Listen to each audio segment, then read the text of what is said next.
ready to die. Hi, everybody. We have to fix the cameras as usual, but welcome to our typical stream here on Wednesday. On Wednesday afternoon, it is time for some help wanted, and boy, do they want help. Uh, when just a few quick announcements. We have a contest going on. Oh, jeez. We have a contest going on for some artwork. We have a NPC art contest going on right now. If you are interested in participating, there's information on our Discord server. You could head over there and check it out. And yeah, if you draw this month, our NPC of the month is Sharp-Eyed. If you send over a drawing of Sharp-Eyed and we like it, we'll have the community vote on all of them, and the one that is chosen to be is voted the best will get a Hero Forge mini of their artwork, modeled after their artwork, sent directly to you. As well as second place and third place prizes. So go check it out over there on our Discord server. We also have right now there are our typical dice giveaway. Every time we hit 50 subscribers in a month, we give away a set of dice care of our sponsor, farboco.com. So you can maybe win some dice if you are lucky. Other than that, Extherion, Chris, who used to play Sentry on this game and plays characters in some of our other games, he has announced that when we hit 1,000 followers, he is going to give away to someone a legendary bundle on D&D Beyond, which is like probably like an $800 value of D&D books. Every D&D book that is on D&D Beyond. And discounts on future books. That's all the announcements right now. Tonight we have a crossover stream. It's gonna. There is one more. That crossover stream is probably gonna overflow into future streams, and so this Saturday we will have an extra game on Saturday afternoon around noon Eastern time. So come check that out because it's gonna be freaking crazy. Some epic events happening with the Dance Macabre. So, watch tonight and watch on Saturday. And, here we go. Alex, you want to kick us off and introduce yourself and your character so that we can get this TPK on the road? Show on the road? Absolutely. I can't wait for it. Right. I'm Big Lundy here on Twitch and on Twitter. I play Kolakator Darentuntium, the Beast Barbarian. Of the Beast subtype that was released earlier this year, as well as in Tasha's. Slightly updated in Tasha's, not too terribly much, mostly untouched. And he is currently laying in wait like an alligator in the middle of a river, trying to wait so that we can kill a fake mare, which is pretty par for the course for this group. Yeah, killing mares is what you do. Mm-hmm. Oh, it's that time, Fiona. Hello, everybody. My name is Fiona, and I play Talus Ellison, everyone's favorite Awathan exile and hubristic necromancer. He doesn't fear death, but soon he might learn to.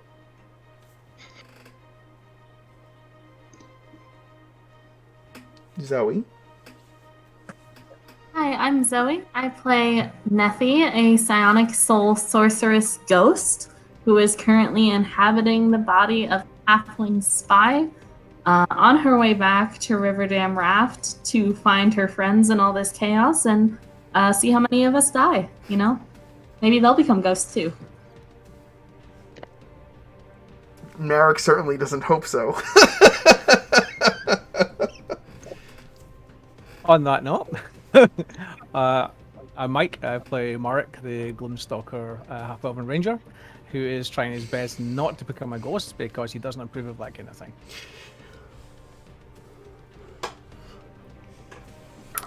Hi everyone, my name is Emmy. I play Reyna, the young half-elf fiendlock, who is excited to see if her friends hate her forever for setting a fire, or she gets to complete her mission of burning down the city. We'll see. And my name is Jakob, and I play Vespasian, and currently I'm trying to talk down our dear friend Reyna from burning down a city. But that's not going very well, as part of it's already been lit aflames. Yes. Mostly the fire has been put out as of last session. The bucket brigades have been dousing the flames, and thanks to Nethy, several trapped halflings have found their way to safety because of her benevolent acts of false angelic intervention. But at this very moment, Reyna, you have tried to hide in a corner. Vespasian has caught sight of you, I believe. And Yeah. Merrick is lying in wait in the form of a slightly altered human.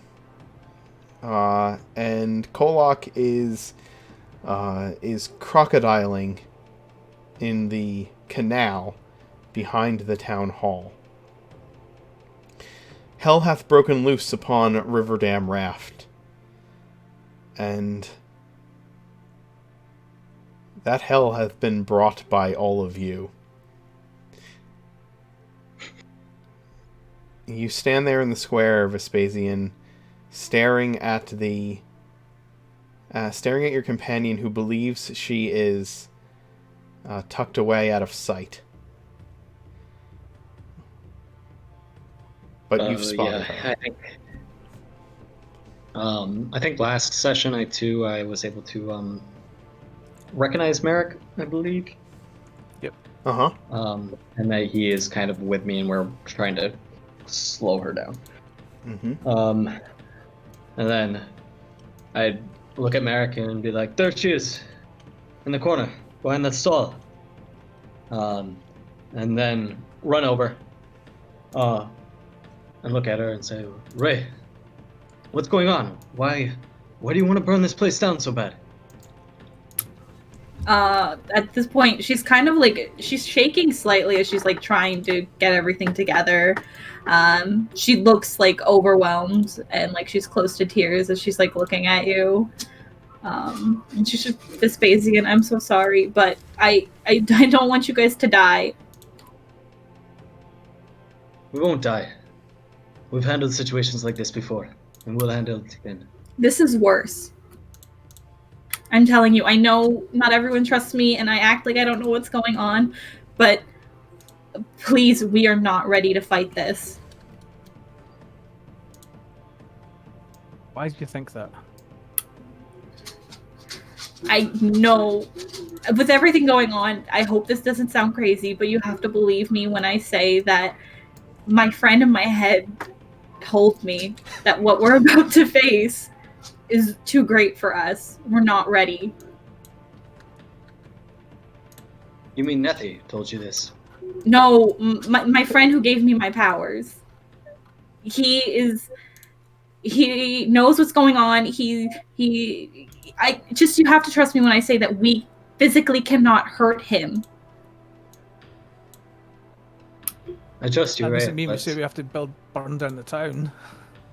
If we don't burn the town, then he has the town. And then what's going to happen? Besides, Kolok and Vespasian, you guys aren't going to leave unless you have that demon dead. And you're going to die instead. Unfortunately, though, things have already been set in motion. I don't know if we can stop it now. Maybe we can't. We have to just gather everyone, and we have to talk to someone who might be able to help.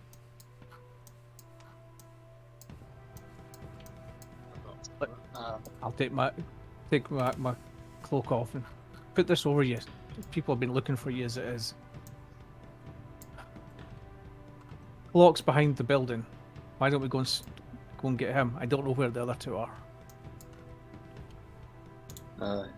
So there's still quite a lot Uh, of guards, Mark, wandering around in front of the town hall. Oh yeah, there's guards around.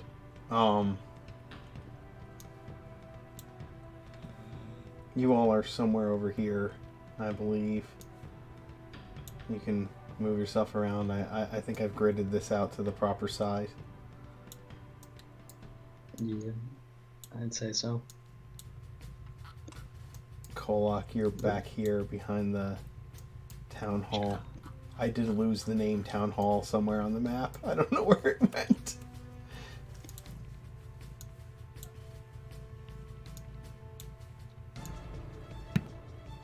Well, You made the map a lot bigger, and a lot of the labels ended up getting like tossed off into the ether over Yes. in the top left corner there.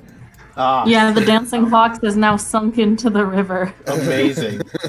Yeah, I Just like can't the even. rest of this I town. can't even see them.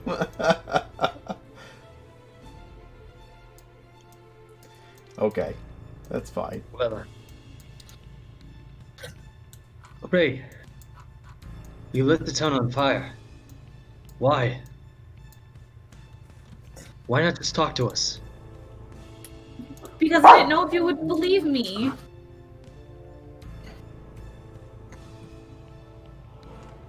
We would have believed you. We've travelled enough. If you at least spoken to us. Let's get away from this town centre at the square just now, before someone recognises you. Let's get down behind the town hall just now. At least there we're away from everyone.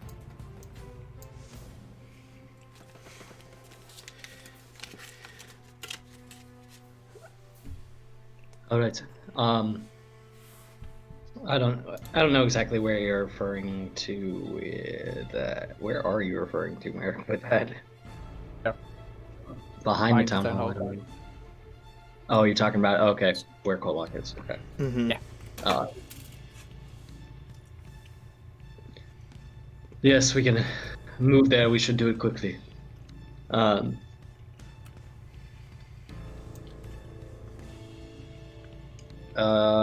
Yeah, we'll kind of cover up Ray with the cloak, kind of throw it over her head. Make I'll sure put my she's arm kind of... around. I'll put my arm around Ray and sort of bring her close to me with her head against me, as if I'm helping her, as if she's, well, she is upset, but, and then sort of Okay. make her way, trying to without getting too noticed towards the back of the town hall. Give Yeah, I me. kind of got my... Oh gosh, what's this gonna be? It's not stealth because you're trying to not like be noticed. I think it's is it gonna be deception or performance? That's the question.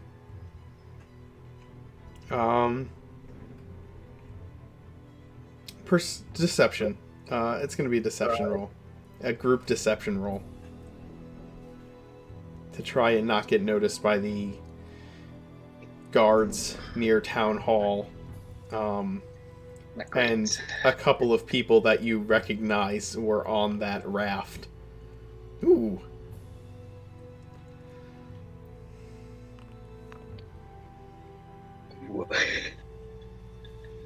Okay. You kind of go around the long way around the market area with Ray covered up by a cloak and Merrick looking like not Merrick, and move yourselves around to the far side of the town hall, hoping not to be noticed. And it seems like you're going to get away with it, get her out of there. And you make your way over to where Kolak is, in the back of this building. Whoosh. Flying tokens. Whoosh.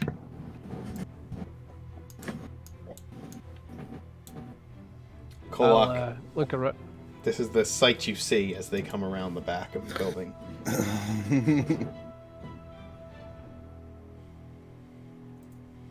Is there anybody really around? In this area, no. There's not that many people over here. Everybody was kind of... there's still a lot of activity in the market, and like word of what happened on the far side of the rafts is only now kind of spreading through the entirety of the town.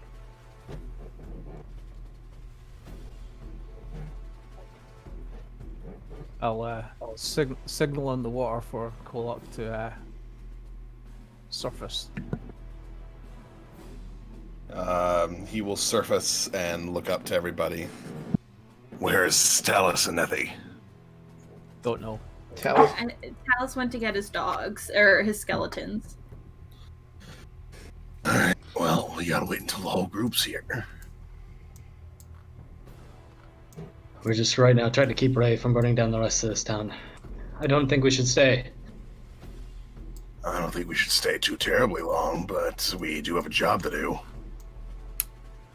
I'm telling you guys, you can't do this job. What do you mean I can't? Kolok, I'm not saying that you didn't do a great job with the first demon, but you did also get your ass handed to you last night. No disrespect.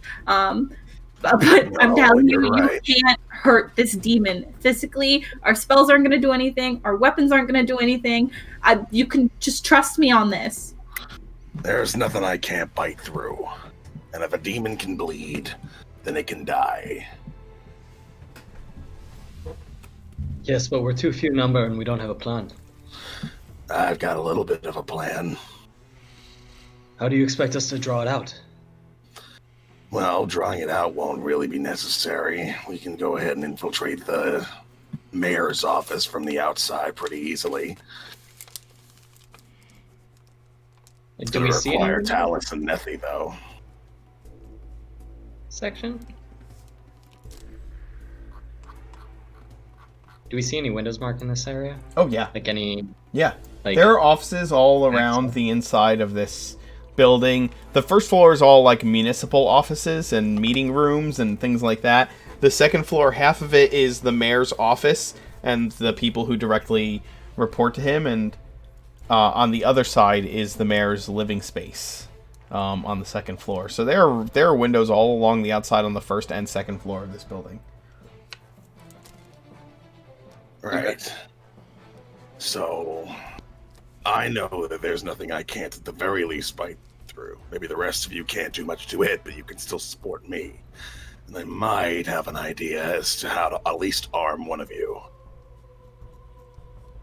And how do you plan doing that? There's an old story that I was told of a warrior that was contracted to kill an unkillable beast. The way he did it was he used the beast's claws against it.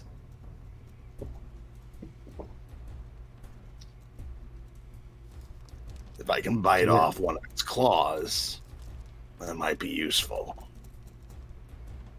that seems like a lot of ifs. Well, one thing I do know I can do is I can bite it. And I know that it'll hurt. So there's an idea there. Another thing is that I'm not going to be acting alone this time. I did get my ass kicked last night, Reyna. You're right about that, but I was also acting alone. Nethy can turn me invisible, which will make me a lot more potent. Talus can, of course, support with his healing spells as well as distract with his skeletons. As far as the rest of you are concerned, there's a lot you can do to distract the creature while I'm attacking it. This is not an unwinnable situation. What about the guards? We need to try Well, and get it alone. If anybody decides to try and interrupt us, well, they're not as immune as the creature is, are they? That's where you guys come in. I can go Well, to the end and find if Talus is there. Talus. Well, look, it sounds like Oh, people go are going to die either way. I'm not gonna let anybody die. If No. I die, then you can leave. Yeah, because the demon's Right. just going to let us go. It's not a matter of it letting it go. I'm gonna do a lot of damage to it one way or the other. If I end up dying in the process, you still have an avenue to leave. Go ahead and set the whole ass building on fire and run away in the chaos if you need to. We He does have a point, Ray. May only have this one shot at this. And without this, I don't know if we can win this war. Without this town's help. Raina, do you at the very least trust myself and Vespasian? I trust that you guys think you can win this, but I also strongly believe my friend is telling me that we can't win this fight. That you guys should just trust me and we should just leave, or we should find more people who can help us. Or you should burn the city to the ground. Well, Your friend insisted on burning the city, or at the very least casting a fireball at something. I'll be honest, I think your friend might not have your well-being in the highest of orders here. He does. He doesn't want me to die, and he knows I don't want you guys to die. I don't care what else happens. You guys just can't die. Kolak will kind of climb up onto the surface here. It's still kind of like dripping wet from the water. Raina, look, I haven't known you very long. Personally, I still think that you're more part of Vespasian's crew than you are part of mine. But at the same time, I've known you long enough, and I fought with you long enough that I do consider you a part of my pack. I need you to understand how important that is. Because that means that I have your well-being in mind more than my own. So when I tell you I have a plan and I think we can do it, it is not because of some sort of pride on my end that I can't let go. It's because I actually legitimately think that to be the case. I might make some dumb decisions sometimes, but only when it comes to me. I don't put you guys at unnecessary risks.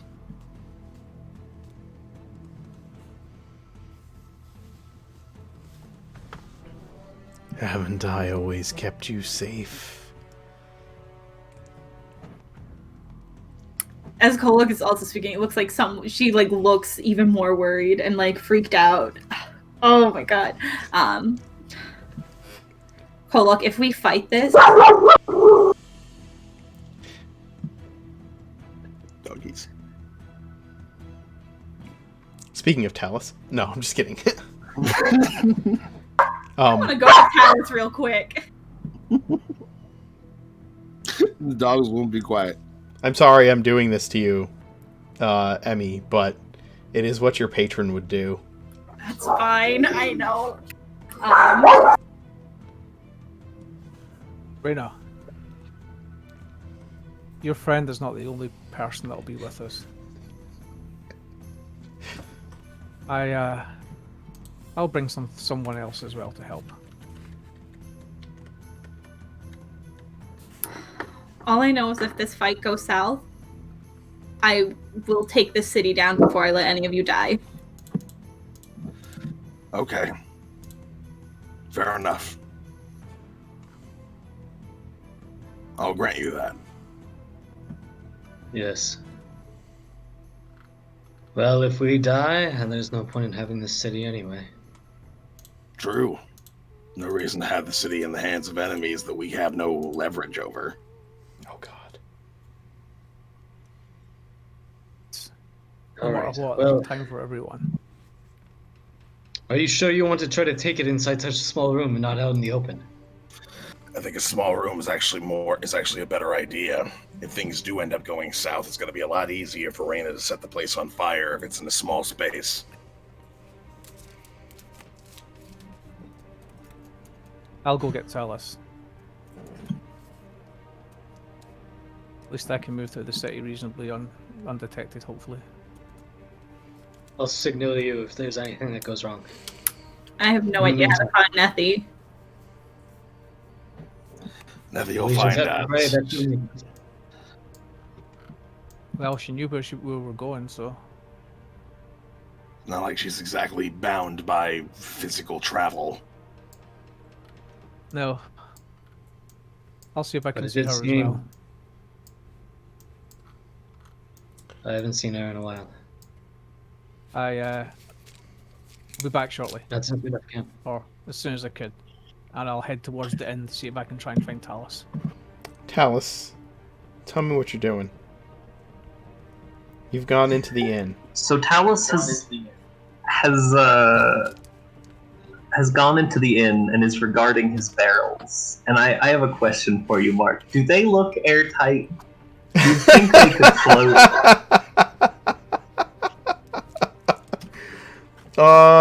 Do we remember what was in the barrels before bodies and skeletons? I sure don't. Give I mean, barrels are me... usually meant to be airtight because they're warped with metal bands. I don't know. Give me a, intelligence check? I think it's just going to be straight intelligence check.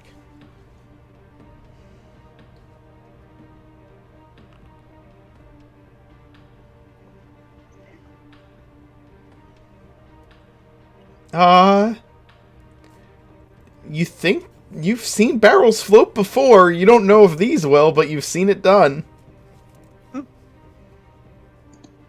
Oh boy.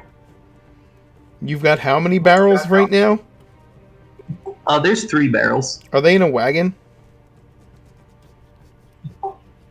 Yeah, no, I think they are in the wagon. Okay, so you have a wagon with 3 barrels.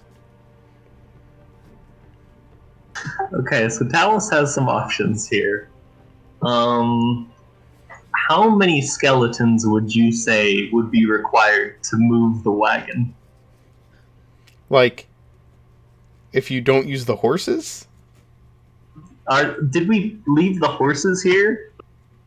Were we just going to condemn our horses to death? Stop! I was not thinking about the horses.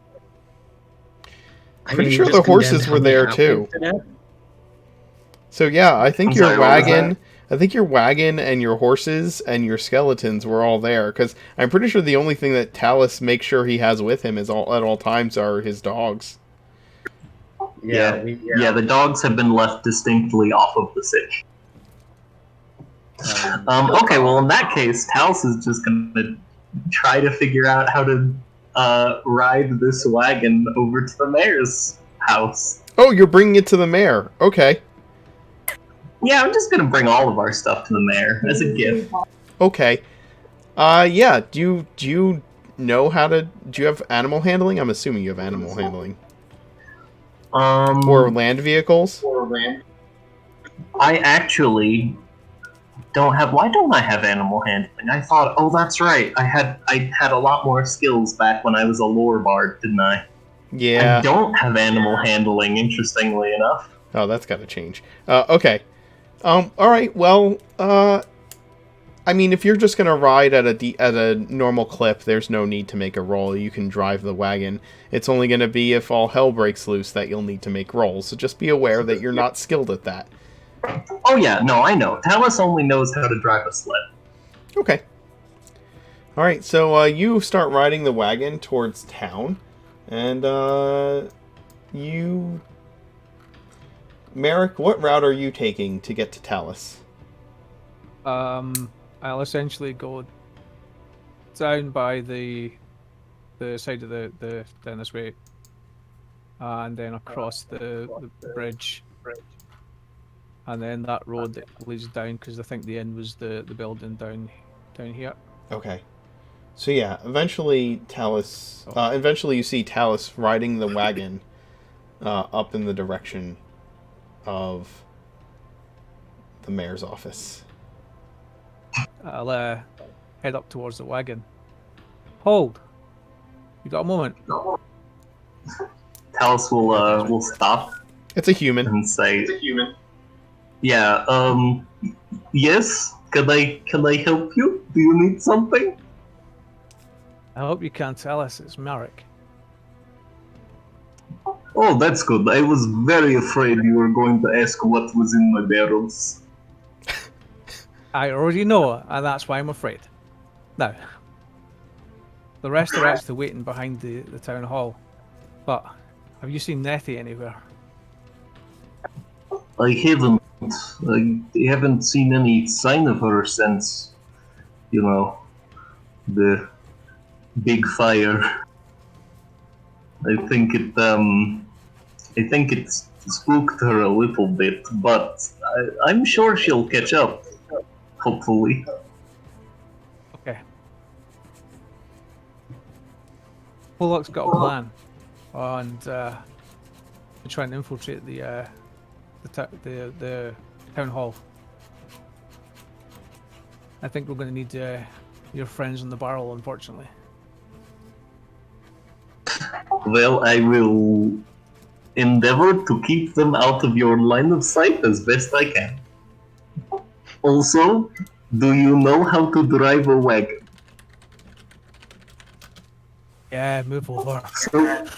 Okay, good. I've just been letting the horses do their thing. I don't know what I'm doing here. Where's the closest? And he will scoot over and pat the seat next to him. What was that? Sorry. Probably easier if we could take the wagon up to the top of the town and then come over the bridge, or park it over by the bridge where across the water from where the rest of them are. Here. Come up thinking, to this bridge here. Yeah, but it's where we can leave the wagon. Either that, we have to take it up to the bridge at the top. Oh, I see what you're saying. You're thinking of taking this route here. I'll plot the course.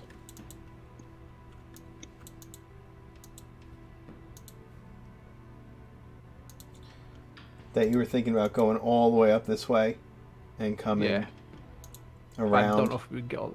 and down here. Yep. Okay. Talus will defer to literally anyone else when it comes to driving this thing. I've got animal handling, so being a ranger, I should be able to do animal handling. Come on.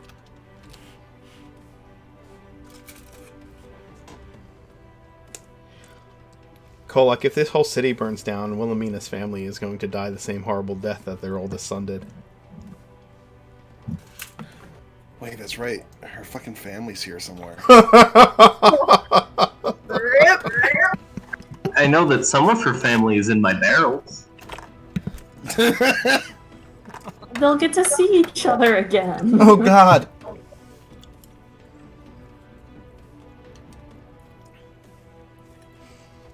David asks, if you burn a city made of boats, is that the same thing as a Viking funeral? It's a very large one. It's fine. If the city burns down, Talus will just give the Awathan funerary rites. You're supposed to burn the bodies anyway. I mean, not everyone's gonna burn. I'm assuming some people are gonna drown. I mean, always looking on the bright side. What happened? Talus and Merrick, it takes you about 20 minutes to navigate the streets with the wagon to get to where Vespasian and Reyna and Kolak are. By that time, Nethi, you have arrived back at the rafts in your halfling guise. Yes. I think I'm mostly looking for my friends, but probably heading towards City Hall because I believe they'll be close to there. But if I see anyone I recognize, I would veer off that path. Sure. You don't see anyone you recognize. You're just kind of behind everybody else as they are regathering up by the mayor's office. How long are you guys, like... That's what I was about to ask. Yeah. Why don't you go ahead and discuss your plan now, because Nethi isn't there. Nethi's just getting to the city by the time that Merrick and Talus catch back up to where the rest of you are. Okay, so did they park the wagon at the top, or did they park it on the side? Did they decide? Where are you putting the wagon, guys? I'm guessing it's not going to fit across the bridge, is it? It'll fit across the bridge. Oh, I guess it won't. No, that's like a footbridge. Actually, that bridge is just not really well lined up. Yeah. Oh, no, Because that's this actually bridge pretty- would be wide enough to take a wagon across. And so would this bridge here and this bridge Yeah. here. So, yeah, I you think take that it, bridge... with you, but What's Okay, that? So, preferably not on the weird floating island in the middle that will most likely be up in flames. That would be my yeah, so suggestion. we can leave the wagon and the barrels here for the time being. Sounds good. Well, if all else fails, the skeletons can be kicked out the barrel into the water, go across the water, come out the other side. They don't need to breathe, right? Olok, how long do you want to wait for Nephi? We can't do this without everybody here, so as long as it's necessary. But if it takes more than an hour or so, we might be losing our window. Time is not on my side. Visible for her, because does she know where we are? She's not going to be able to just track us. Unless she knows where we were going. Well, she'll know soon enough, I'm sure. How do you plan on getting in? Are we gonna climb up these windows? That's the idea. Or do you want to walk in the front door? That's always my preferred method. If you'd like to walk in through the front door with everybody else, I can go ahead and ambush through the windows. I There's don't lots of think guards I on the- could walk through the doors. And there's lots That's of fair. guards around the front as well. Just look about. Well, Is you there a take- window You, Merrick, you, Ray, Golok, you guys go through the windows on the second floor here. I'll walk through the front. Tell us, do you want to come with me or go with them? How convincing do you think we could be to say that the barrels are full of fine silks in offering to define it?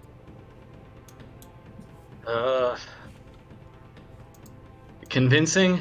Probably not very. And the second they look inside, and no offense, but I don't think you picked all the flesh off those skeletons. They still have a little bit of a stench to them. I take offense to that. I brush them very thoroughly.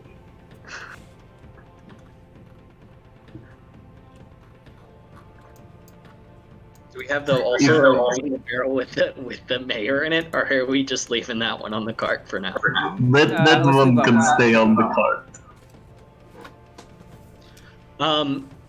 Mark, how thick are the floorboards? For what? Just how thick if we're talking about this city is like a river dam raft, so it's Yes. like a weird Venice kind of, but only made out of wood. So how far would I have to go through wood at the base level here to get to water?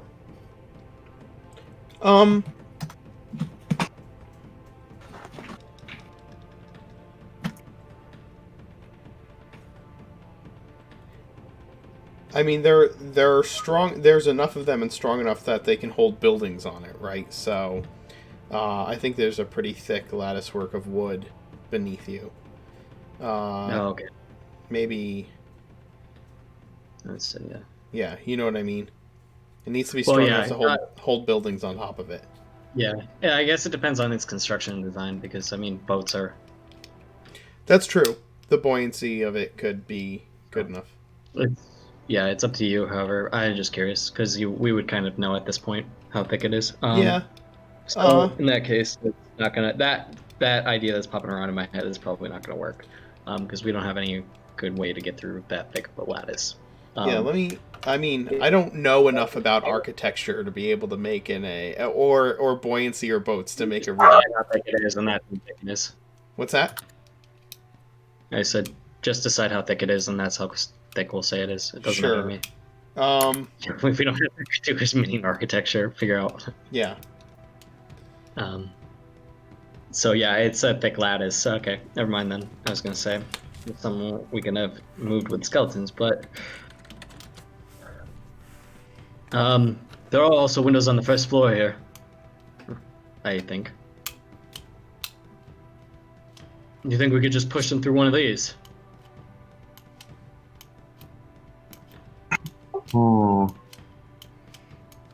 Is there anyone looking out the windows? These back windows? Yeah. Roll a D100. Should I not ask that question?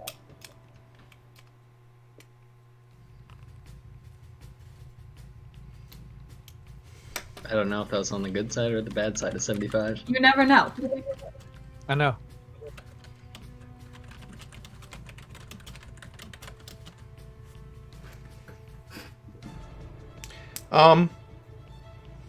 I mean, right now, no. It's an active business day, so there's really nobody looking nobody's just staring out windows at at all of you. But you're probably in a spot where you don't want to stand around for a long periods of time having conversations. Fair enough. In the windows that are right next to us, is that a room or is that an open foyer area? And how many about people can you see looking, just kind of peering through those windows? Sure. There are, along the back of this building, there's 1, 2, 3, 4, 5, maybe 6 windows along the back of the building. So like a 6th window. This corner area. This corner area here. Yeah, if I were to look in, what would I see? You see a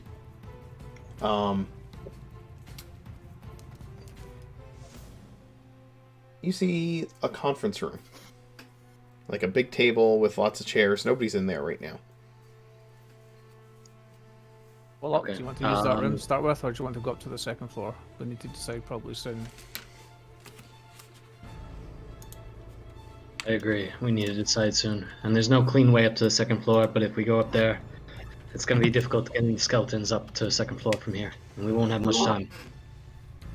One moment, I have a potential plan, and Talos is going to walk back to the cart. And his brilliant plan is that I just noticed in my inventory, I started with costume clothes. So it's just an extra set of some form of Awathan clothing, and Talos is going to essentially deconstruct it in order to make it look like the barrels are just full of fabrics.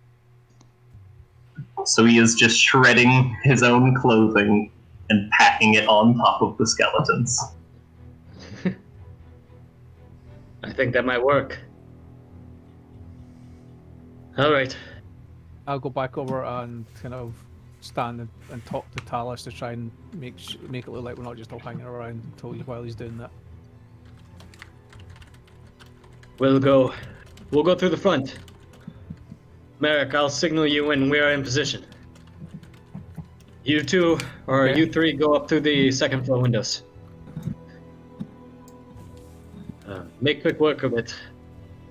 But if there is someone up there, don't enter till we're in position. Okay. Got it. Alright, me and Talos are gonna start heading around front with his barrels full of fine clothes. Are we waiting for Lucy? What's our, or not Lucy, Nettie? Lucy's gone. I think we decide not to because no one actually really knows her whereabouts. So we have no idea how long we're gonna have to wait for. Right? Yeah, we were just kind of hoping she would figure it out and appear. So we're just hoping on that.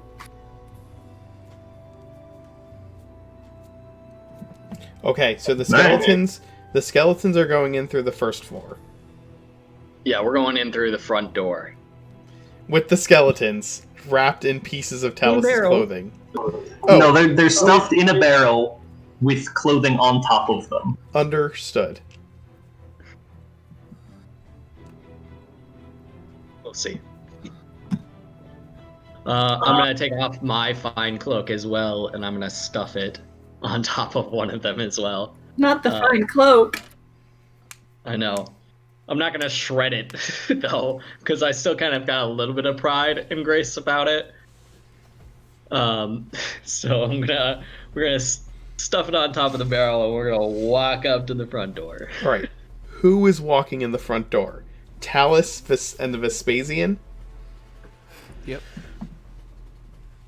And then Merrick and Kolak are climbing up to the second floor Yeah, with Ray. with Ray. Okay. Super well thought out, full plan. We're all together. We're all ready. Vespasian and Talus, as you're moving towards the... you move to the front door with these barrels, and you are stopped by a squad of halflings with just vests that have like a silver badge on them.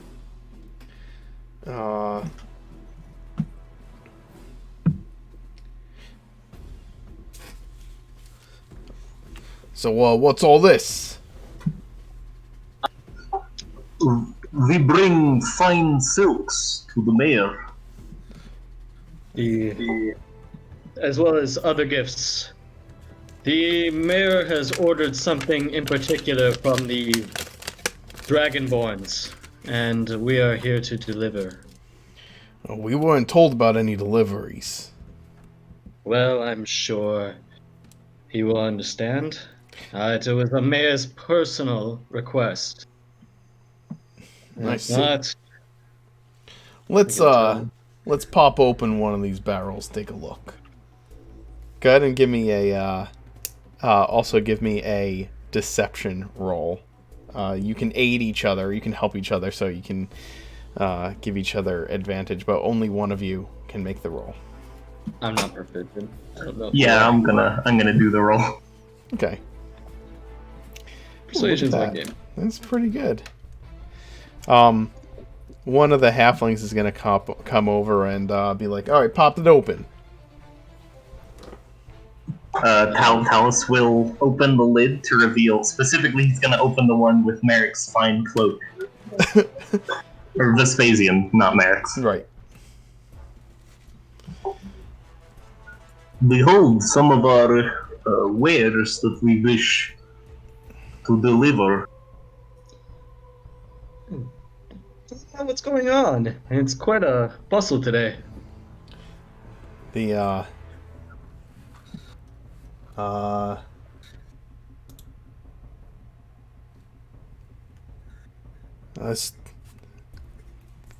halfling's gonna reach in and feel the cloak.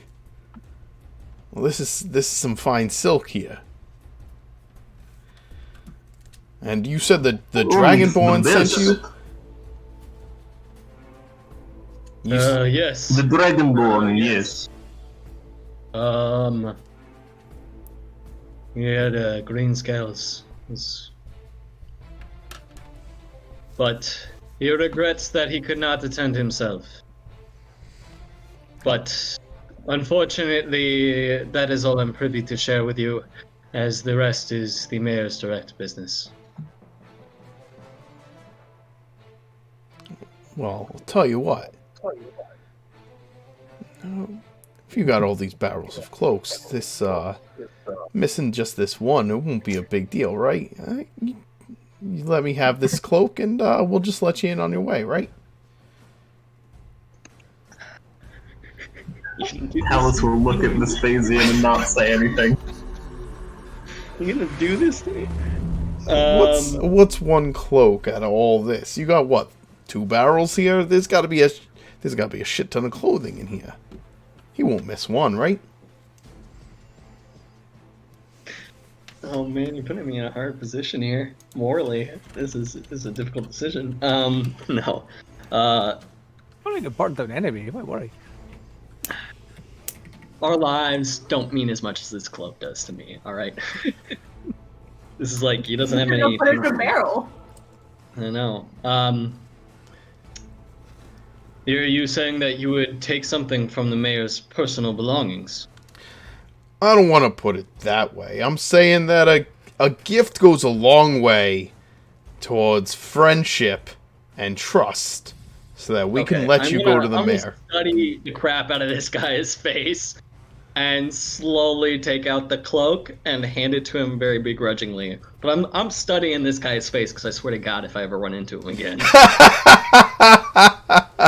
Okay, everyone's gonna be Later dead. tonight in the back alley, he's gonna get murked. Is the skeleton Yeah, that's directly fine. underneath the cloak?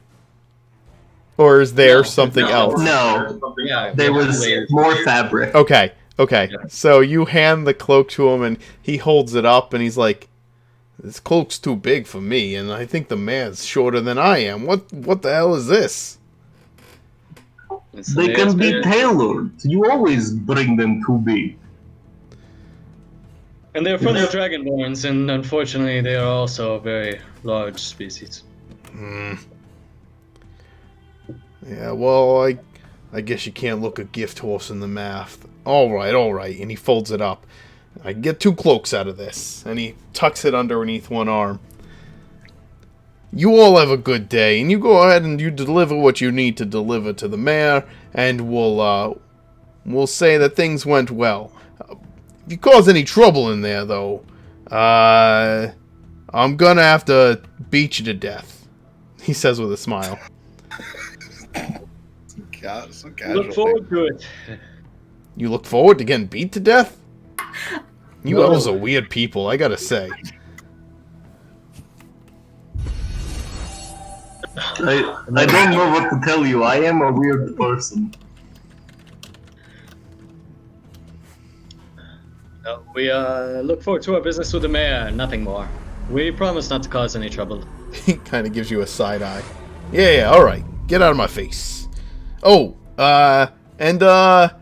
if you see... Have you seen anybody that looks like, a big red lizard or like a little blonde elf girl who, was causing trouble at the docks? You seen anybody like that? Oh, yeah, I think the last time we saw them, they were on the Western Piers. There was some talk. I did not see the girl you were speaking of, but the Dragonborn did catch my eye, as we have dealings with them quite often.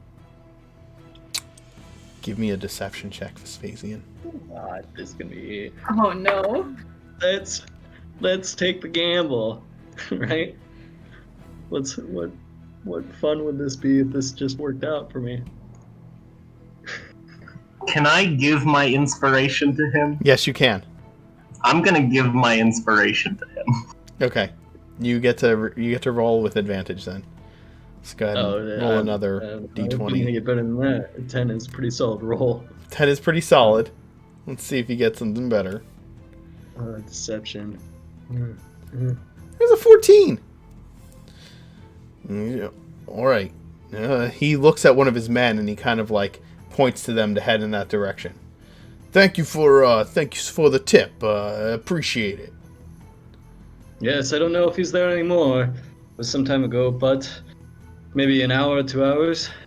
Yeah, we I kind of assume that's so long we've been around. think they firebombed the city.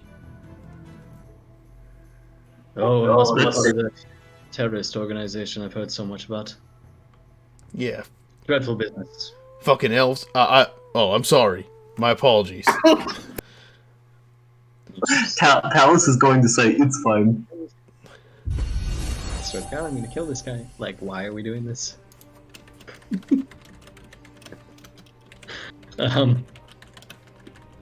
We have a start hype rolling the train barrels going to the right front now. door, I guess. People are giving a bunch of gifted subs, and we're 5% on our way to a hype train. Look at that. That's pretty cool. Thanks, guys. Thanks for all the gifted subs. You slide your way into the main foyer. The building is set up so that there's a long, wide hallway, and on either side are doorways that lead into different municipal offices. There's like the tax office and like public works and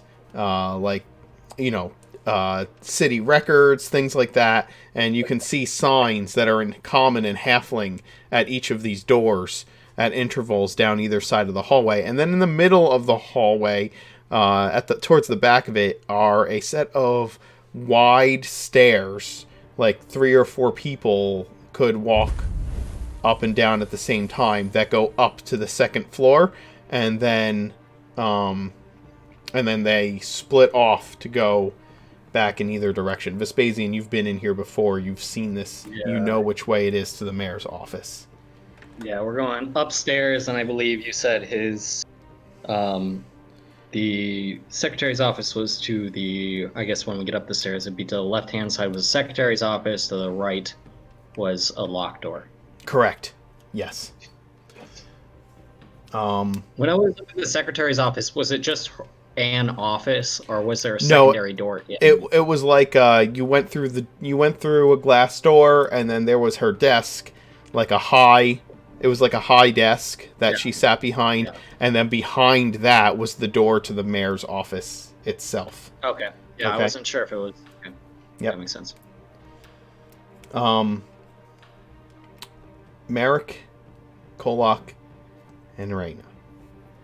You are climbing up the back of the building to get to the mayor's office. Kolak has a climb speed and can easily climb up the walls of this building. But Merrick and Raina, it is much slower going for you. I've got acrobatics. Can I just park her up the side of the wall? Give me an acrobatics roll. Holy crap. 26. Yeah, you Kolak is climbing up with a rope, I'm assuming. Maybe not. With a rope? No. Would you have a rope so that the other you can Oh no, I have a rope. Yeah. Oh, what I'm saying is, you're climbing up using your claws, correct? Yeah. Okay. Are you bringing a rope up with you to lower down your companions? Yeah, I can do that. I To would make it for easier Raina. for them. All right. So you're climbing up, and Merrick is following behind, just kind of elfing his way up the side of the building, and Raina is making her way up the rope behind everybody else as quickly as she possibly can. Kolak, you reach the second floor, and there is a window to these offices on the second floor. Which side of the building are you climbing up, is the question. Probably would have climbed up this, basically where we were. Okay. To get up here and start walking around the first rooftop. Okay. All right. You get up onto the first rooftop. Very easily. It takes a little bit more time it takes about twice as long for Ray to get up the building as it does the two of you. But you eventually all get up to the second floor.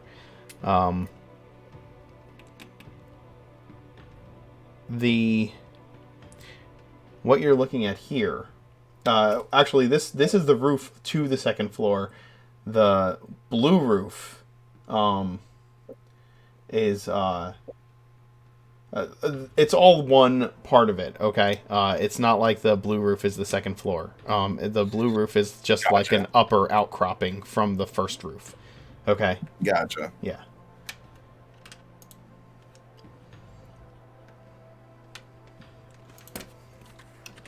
Start climbing on these and looking in the different windows here.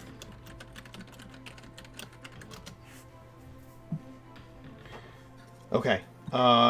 You start looking around, and eventually you get to a window right about where Vespasian is here. So you would get to a window here, and you can see Vespasian coming up the stairs to the second floor of this building.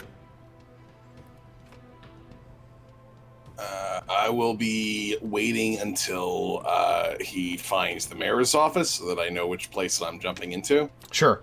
Once he gets to the top of the stairs, he turns again in this direction. So he kind of climbs up these stairs, and then heads this way. And then turns into an office with a high desk that you can see through the windows. Okay. I will wait next to that window to see what happens. Okay. And sort of motion for the other two to follow.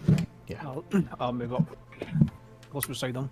Raina is struggling with her noodle arms, so Vespasian, you... Yeah, I look at Talus while we're trying to get these barrels up the stairs and roll them. I don't know where we're rolling them at this point. We're kind of getting to the mayor's office or toward the mayor's office. I kind of look at Talus and like, do you have a way we could maybe magically lock these doors so we don't have any unwanted visitors behind us? Do you have dirt? I've got stand. I could. I'm not sure how well that will hold up. I could try to use barrels once we're in the office proper. You guys have an alchemist jug. You might. I don't know what you could do with that, but I don't know. You make like a gallon of mayonnaise. Actually, I do not. Merrick still has that entire bag. He's got basically most of the stuff that was in that. Because I gave it to him a long time ago and I did not take it back. Okay. When I was gonna go find the when I was gonna go hunt down halflings in the forest by myself, that's when I gave him the bag and I haven't got it back from him. Understood. So he's all that stuff. Do you remember what potions were in the bag? There's a potion of slipperiness. And there is the alchemist jug. And that is it. Okay. Oh, you took the healing potions out, right, and distributed them? I divvied up all the healing potions, so everyone, besides me, everyone basically got one. Except for Talus did not get one either, because I gave him the book of necromancy. And then I divvied up the scrolls, and then we lost the scrolls. And actually, I guess we lost one of the healing potions, too. Yeah, Lucy took one. God, you just let her go with all the good stuff. It's okay. Hey, blame Talus, not me. That's fair. Yeah, I don't judge anyone. It doesn't really matter, honestly. It's not like it was gonna save us. Like that one healing potion gonna stop this from this train. Aside from out here. I really wish Neffy was here right now. God damn it. Yeah. So. Oh shit! I really don't have a plan for this. So we're just gonna walk into this office, and after we get the barrels up the stairs. So the barrels are up the stairs with me and Talus. I'm gonna have my I'm holding on to my horn in one hand. I'm holding on to my kind of rapier, which is sheathed with the other. When we get up to the top here. Getting ready to go, and we'll go talk to the secretary, I guess. Sure. Didn't you make an appointment to meet with the mayor? For 3 days. Yes, I said no. I didn't make an actual appointment. Because you said it was the closest one we could get was 3 days out, and that was going to take too long for us to get there, get back, and then start this war. So we needed shorter than that. Understood. Or no. It was more than 3 days. It was too long. Okay. That's where if he's got time, let me know. I'm at the inn. And there was no. Then after that, we ran into the Dragonborn and shit went south. Understood. So. Okay. The secretary looks up from her desk and sees you. Change your mind about that appointment? We're actually here delivering on behalf of others. Yes, we were hoping is the mayor in right now. The mayor's in, yes. He's a very busy man, meetings all day. You can just leave your packages here. As she's saying this, I forgot I can't speak halfling, so it doesn't matter. I was gonna say I look at her book, but it's all in halfling, so it doesn't really matter. Find out if he's in a meeting right now. Is there something written in Halfling at what this time would be Yes. in the book? There it Okay. is.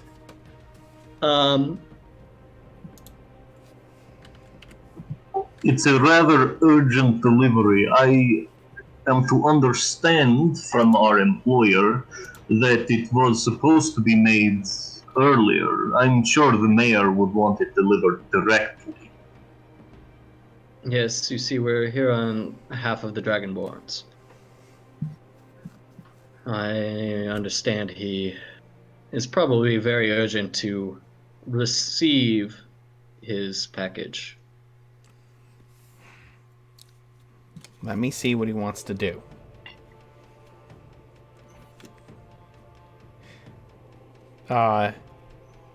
Actually, Talus, give me a deception roll for the secretary. She says, "Wait here," and stands up and goes back into the mayor's office. You catch a glimpse of Ozzy Puddlefoot in the office as she goes in and closes the door behind her. Do we catch a glimpse of anyone else in the office? Yeah, there's another halfling that you don't recognize in there. Okay. Cool. Yeah, so, can you read Halfling, Talus? Absolutely not. Fair enough. Nethy, as you float your way towards the town hall, you see a series of guards standing out in front of it. And at this point, I still haven't seen any of my friends or anything. No, not yet. You floated your way in the direction of the town hall, passing by. Well, I didn't float, right? I was a halfling. Oh, you're a halfling. You've walked your way to the town hall. And did you stop by the inn, or did you head directly to the town hall? I think you headed directly to the town hall. Yeah, I was heading right for the town hall. Okay, unless yeah. I had seen. You've seen none of your friends, and as you walk up to the town hall, you see a bunch of guards. One guard, give me a perception check.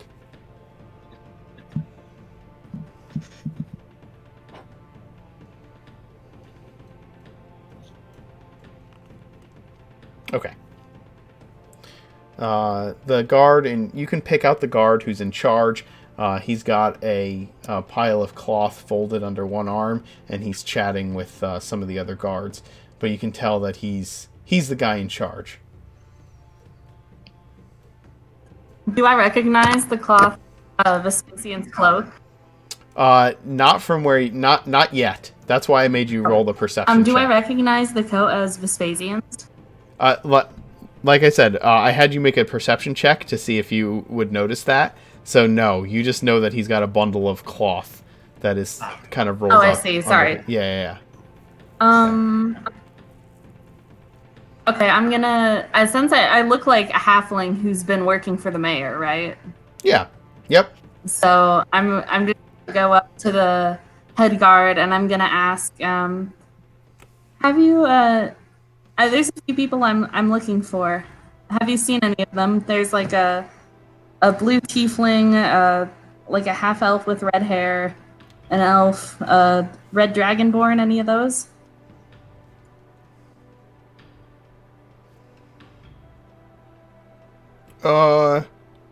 We saw a blue tiefling. He just made a delivery to the mayor's office. Is that who you've been following? Only recently. Thank you.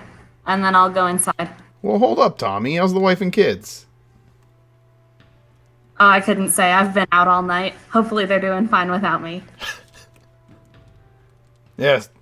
Alright. Too busy for me. I get it. That's what happens when you lose at poker. I'm sorry. I'll come back later. We'll hang out later, I promise. Yeah.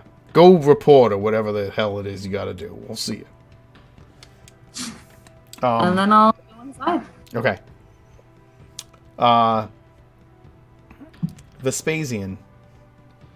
The secretary comes out and says, the mayor says that he wasn't expecting any kind of delivery, but he's curious about what it is that you've got. So If you want to just park it out here for a little bit, when he's done with his meeting, he'll come on out. Do you know how long the meeting will take? It's very important that we see with our own eyes that it reaches him. Our employers were very clear that we would not be paid if not. And as I said the last time we met, we do have other engagements, and I would be I would be disappointed if this took too long. If you don't have time, you can leave your things here, and I'm sure. And if you said you're over at the Dancing Fox, right? So you could leave your things here, and I'll get back to you what the mayor says about the delivery if you'd like. But I'm not exactly sure how long his meeting's gonna take. He doesn't have another meeting scheduled in an hour, so hopefully it'll be sooner than that. I kind of put my hand on the barrels and I say, unfortunately, we are not able to leave this unattended. And while I'm sure the mayor trusts you, I would feel much better if he laid eyes on it himself first. All right. Well, you just have a seat, and hopefully he'll hurry along. He seemed very interested in what kind of gifts that you were bringing over here. Nethy, you wander in to the office, and as I said, there are doors on either side of this building, and then there's a set of stairs going up. Hanging over the set of stairs, it says Mayor's office and points to the left at the top of the steps. Is there anyone else at all inside the building? Oh yeah, there's people walking all around. Like it's a during the day kind of business time.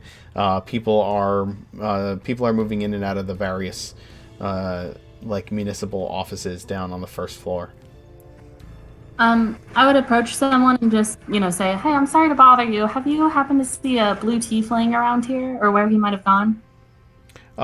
Sure. You start approaching people and asking, and eventually somebody points out that they saw a blue tiefling taking a couple of barrels upstairs with a great, like an oddly skinned elf who was with him. I'll nod and say thank you, and then follow where they said to go. Okay. Kolak, you're watching through the window with Merrick and Ray. And the Vespasian's just talking to the secretary, who disappears into a room and comes back out and just seems to be having this long conversation with him. I will try and find a window to the room that the secretary went into in the first place. Okay. You'll have to move around to the side of the building, but again, with your climbing speed, that's easy to do. Everybody else is following behind. And you make your way over to a window where you can see Ozzy Puddlefoot at his desk, speaking with a older, wider halfling that you don't recognize. If you are trying not to be noticed as you approach this window, I will need a stealth roll from you. All right. Not exactly my forte. I know. Hey. Well, all right. You kind of peer into the window, and they seem to be deeply locked in conversation. I'll motion for the others to come up behind me. Nethy, you walk up the stairs and you see Vespasian and Talus conversing with the secretary. What's that? Do we see her? No, you see a halfling walking up the stairs. It's not... Oh, yeah, of course, but we already know this halfling. Oh, yeah. Yeah, you see the halfling captive come up the stairs and turn towards the glass door of the room you're in. I look at Talus and I say, "Shit, I think we've been made." I point at the halfling coming up the stairs. How quietly do you just like say this in the middle of the conversation with the secretary? No, like quietly. Okay, I assume okay, the okay. secretary. She'd like motioned for us to sit down or Yes, whatever. Like, yes. I assume we're not like standing over her desk. As No, she's, like, you're in a waiting area. You can sit down. Yeah. Talus is just sitting on one of the barrels. Well, I guess now is as good a time as any. We should see. I might be able to use suggestion on him to turn him to our side for the moment. Or at least get him off our backs. Hello, friend! It's long time no see! Nethy, you take your halfling body to the mayor's secretary's desk, or where are you headed? Yeah, once the Talus greets me, I'll walk up and say, nice to see you too, Talus. And then I'm going to telepathically speak into his brain to say, hey, it's Nethy. Talus sighs audibly with relief, probably to the bafflement of the secretary. And he's gonna turn to Vespasian and say, yes, as I was just saying, our good friend is here. Our staunch ally. Yes, our good friend, and I kind of assumed that at this point he's cast suggestion, and so my rapier that's like half out of its sheath, I kind of like slip it back in, but I haven't let go of it fully. The secretary, seeing that you know Tommy, looks visibly relieved that, okay, maybe you do have business with the mayor.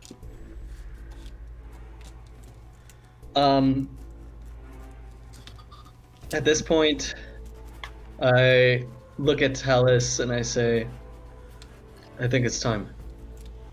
We are running out of options. And since Nethy is not here yet, we need to act now. Nethy will speak into Vespasian's brain to be like, oh yeah, it's me.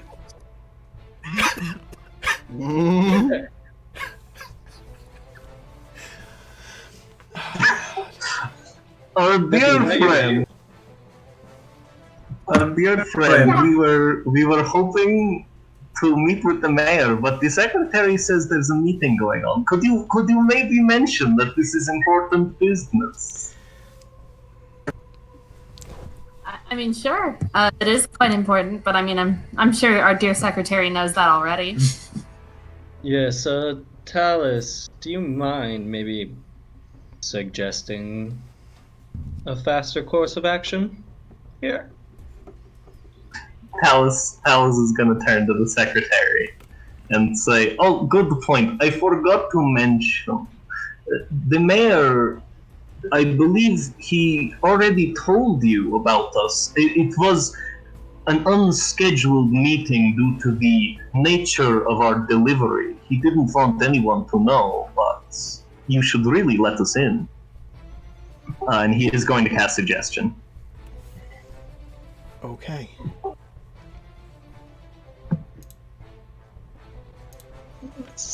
She makes a what? Wisdom? I think it's Wisdom, yeah. Gotta beat a 16. She rolls a 10.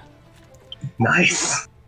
She's like, oh, well then, in that case, let me get you in to see the mayor right away. Especially you've got Tommy with you. He's probably going to want to talk to him. And she goes over the door and opens it and says, Mayor Puddlefoot, your unexpected delivery is here, and Tommy's here with them to talk to you. And she just kind of like waves you guys to go in. Okay. Ozzy stands up and is just like staring suddenly at the door, like, what's all this? Kind of a look on his face. Talus is just gonna roll a barrel on him. Oh, God.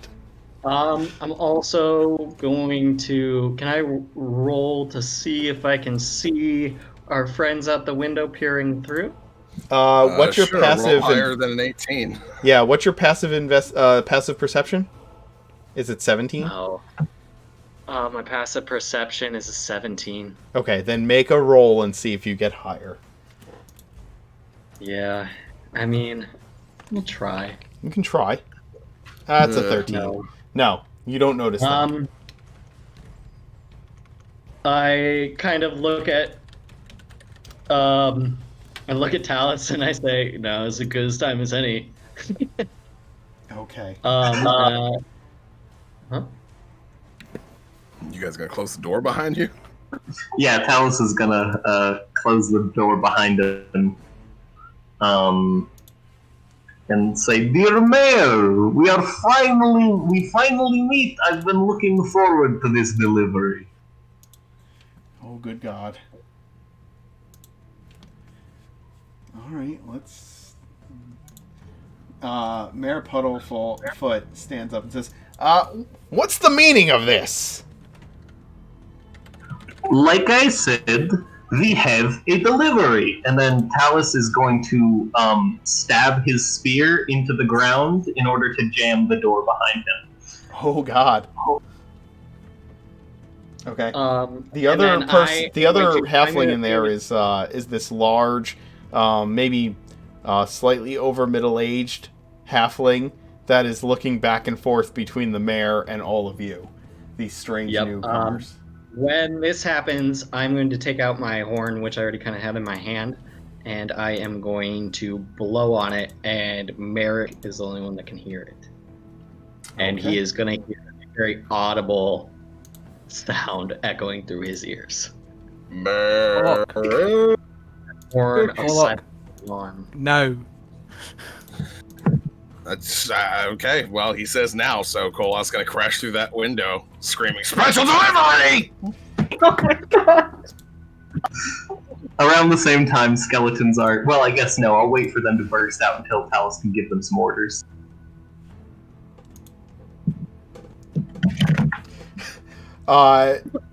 Just so you know, Bowie just asked in chat, did they actually check the other Ozzy Puddlefoot to see if he was actually the Rakshasa? And then he said, "Never mind, I know this group." Of course we did. I did think about that, but I thought, nah, I haven't got the intelligence to actually work it out. All right. Nah, just go with the first thing we're told. Just roll with it. Well, I mean, we're going to find out very quickly. You are going to Right. find out very quickly. We've killed mayors that we shouldn't have before. It's nothing new. And either way, we depose the mayor, we make some friends with these dragonborns, and we're good to go. And besides that, Raina's patron probably wouldn't warn us against killing this mayor if it meant that if it wasn't the Rakshasa. Unless it didn't know, like, you know. I have faith in my patron. Your patron is operating on her knowledge. Oh. Ah, okay. Well, we'll find out quite quickly. Yes. This is either going to be an easy fight or not. So I'm either gonna bite right through this guy and go whoops, or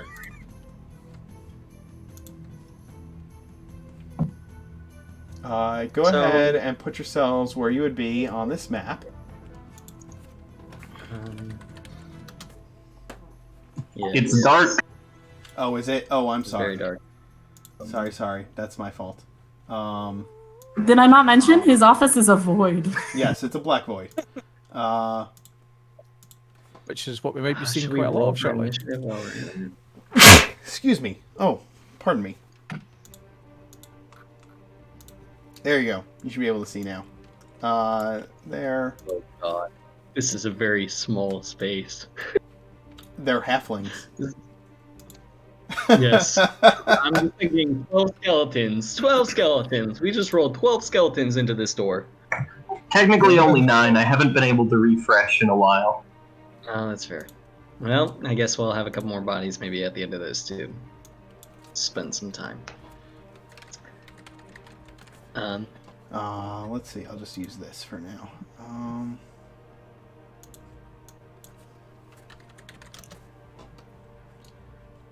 Let's see. Does that work? Hopefully that works.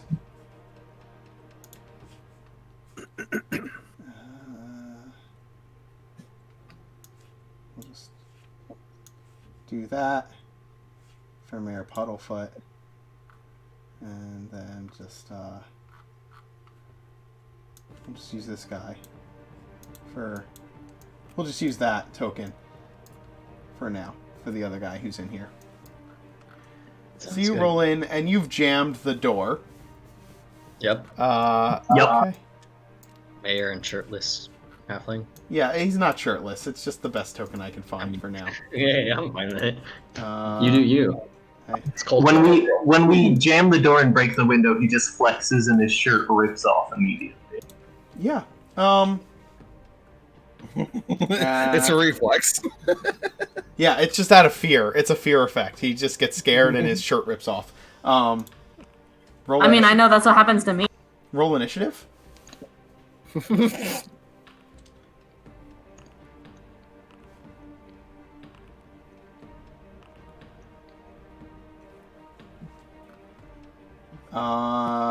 Hey, he did bad. Can you add skeletons to the initiative tracker? I forgot Oh, to put a token down. Oof. Okay. Well, it's okay.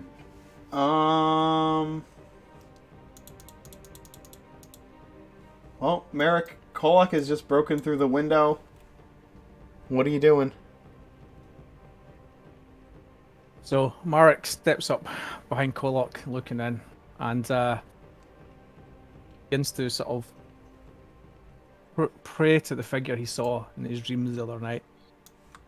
Please protect him, please. And he reaches out, and as he touches Kolok's back, there's a flash of energy around Kolok, and as a protection from good and evil, suddenly surrounds Kolok.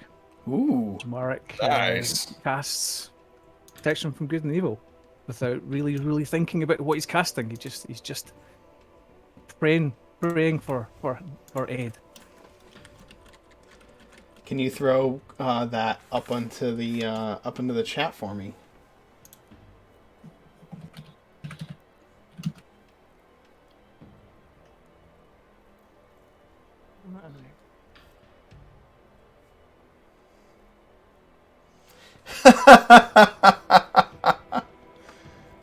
Oh, Pat.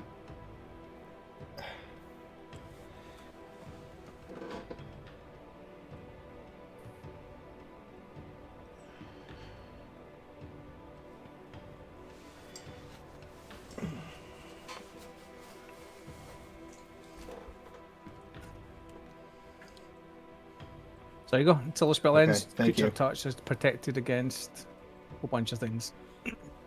Oh, let's see how this goes then.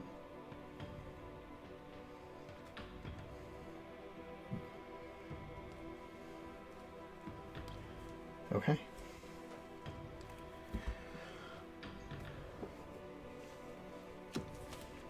Kolak?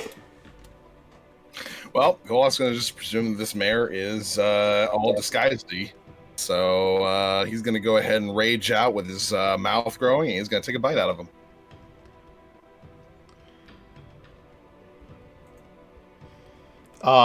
Okay. Roll your attack roll.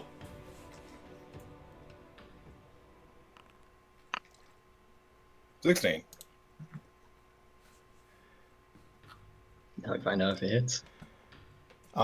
Your jaws sink into the mare, and the halfling that it was sitting in the chair jumps up quickly, knocking the chair over, just kind of wide-eyed and terrified of what is going on right now. He is sputtering and blathering, and the mare just cries out in pain as red blood gushes into your jaws. All right.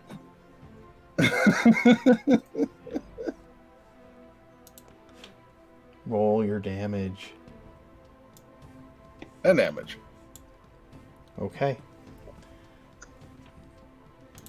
Lucy, Kolak bites into the Mayor Ozzy Puddlefoot right before your eyes. I still have a psychic connection with Vespasian going, so I'm going to ask, what, do we have a plan at all? Is there anything I'm supposed to be doing? Just one word. I love this. No. No? Because at this point, there's no going back. So Do I see Reyna or Merrick yet, or do I just see?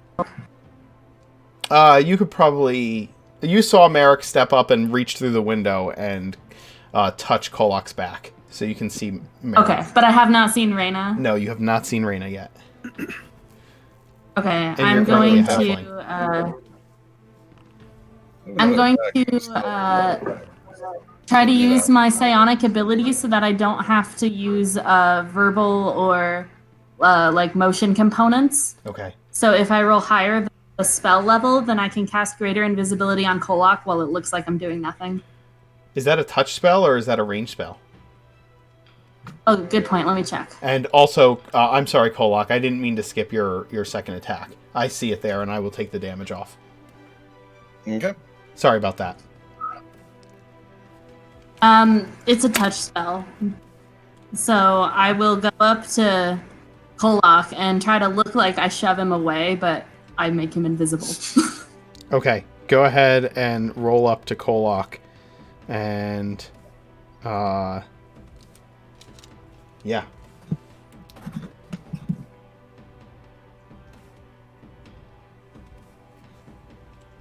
Okay. Oh, Kolok's got some good stuff going on.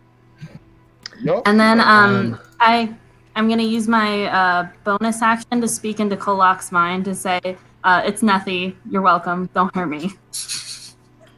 Oh, thanks. I'm gonna quickly move up to the guy that's right here, this Dwarven guy, and I'm going to attempt to do non-lethal damage on him or knock him out. Okay. Because I assume he's just a halfling in the room. So we're just going to... Give me 1 second while I get my actions together here. All right. Talus, I want you to give me an attack roll real quick to set the DC for how well you jammed the door, by the way. Oh, absolutely. You definitely hit Vespasian. That's a 22. Shit. Okay.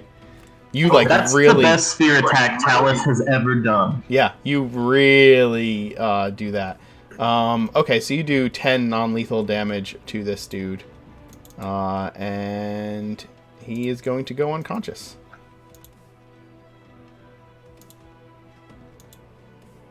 You knock him out.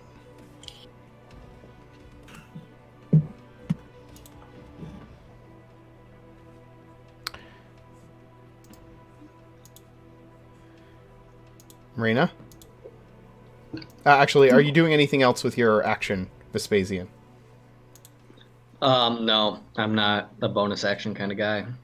Okay. So, I think I'll use the rest of my action to drag this halfling back toward the door. Okay. So, yeah, somewhere in there.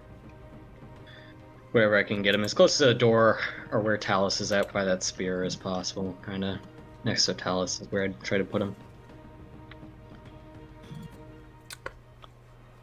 All right. That'd be my turn. The mare has not fallen after Kolok's double bite into him.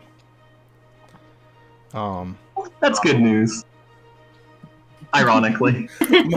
Lends credence to that this is the Rakshasa theory. How much damage did you do to him? Like 19. Oh. I mean, yeah, we'll find out. Okay. Ray, what are you doing?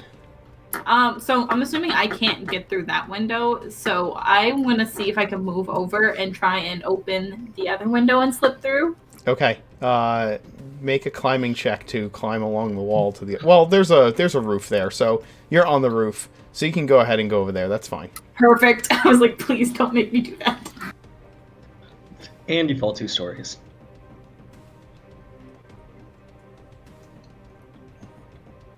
And then would it be my action to open the window? No, 'Cause I don't want to break it. I want to open it. Nope, it's part of it's part of your movement to interact with an object. The window is a little open because it's a nice breezy day, so you can open it the rest of the way as part of your movement. Okay, I'm gonna open it and step in. Okay. You enter into the room. You see Okay. Kolak chowing down on Mayor Ozzy Puddlefoot. I'm gonna actually look at the mayor that's being chomped on, and in Abyssal, I'm gonna ask him to show himself. He's just screaming. No, okay, then I am going to Eldritch Blast him. Okay. Go ahead and Eldritch Blast. Mayors. So we will see if it works or not.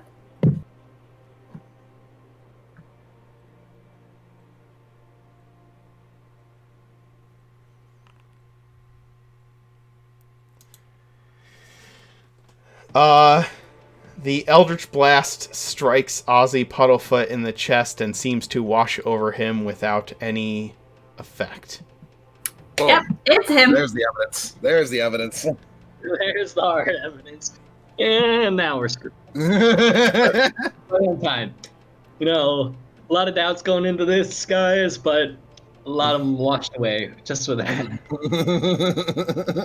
Then that ends my turn. Okay. Talus, what are you doing? That's a great question. Talus is. Do you know? Can I give bardic inspiration to someone who's invisible? What does Bardic Inspiration say? That's a great. I'm just gonna check 5e tools real quick. If it says to an ally you can see, then no. But if it says to an ally who can see or hear you, then yes. It only says use a bonus action on your turn to choose one creature other than yourself within 60 feet who can hear you. Yeah, okay. I'm Okay, gonna give then, not Talus. I'm gonna give him bardic inspiration. I'm gonna give Polak some bardic inspiration. Go. Yeah, that's awesome. And because of College of Bone, I can use the same bonus action to give some commands to my skeletons. And for my main action, I guess Talus was witnessing him just completely unfazed by Eldritch Blast. I think is just going to kind of... He's going to hold his action and essentially wait for someone to go down, and so that he can just pop them right back. And skeletons would make a great barricade on top of the spear. That's true. I mean, Talus is... Also, they can drown out his screams with music. That's a great idea. Oh, you'll see what the skeletons do in just a bit. I imagine the secretary outside this room hearing like a horrible scream and being like, "Oh my god!" and then hearing Followed by saxophones and going. being like,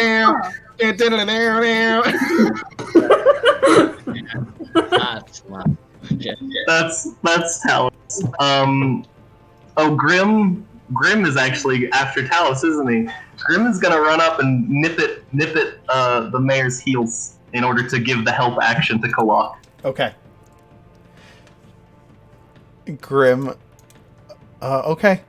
The mayor is going to do this. Oh boy. Oh god. Since you have pretty well discovered what he is.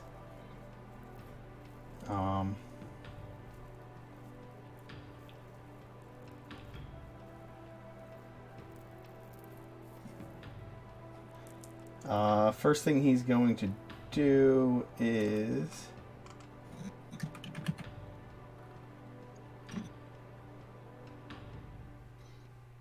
Let's see.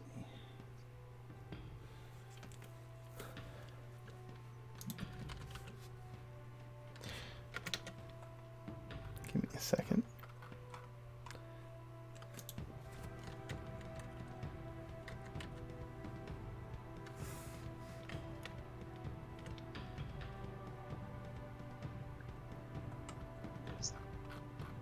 In Kolak, one shot.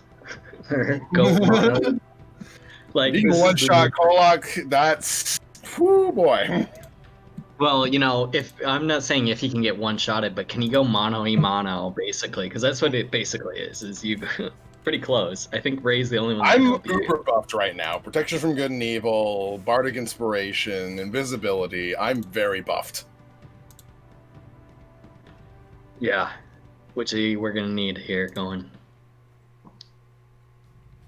forward. He's got like a hookah going on. There we go. Good. Yeah, rock shots just do that shit. Why didn't it change everything? Oh, it did change everything. Okay, good. Oh god. Actually, I'm just gonna have to do that. To the deck. Golok hears in his brain, oh, he's kind of cute. He is a tiger man. Methy, no. And then All you right. did how much damage to him before, Kolak? 19 total? 18. 18. All right, and then...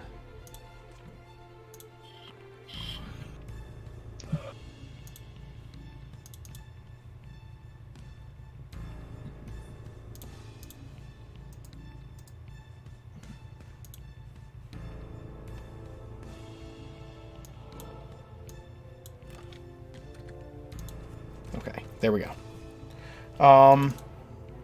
He's going to cast True Seeing on himself. All right. So invisibility not as big a thing, but that's a spell slot and an action used. I don't think he's got spell slots. Well, He's got free whatever. cast. And then he's just going to turn and look at Kolak and smile. Oh, I And don't I like don't know if that. he has legendary actions. So, I hope not. yeah. It's gonna be fun. All right. Okay, that's his turn. Skeletons? Oh, it's skeleton time. Okay. Smooth jazz and Meryl screams. Oh my god. So many skeletons. Four skeletons are going to run up to him. Some of them are better armored, so let me just make a little note of that.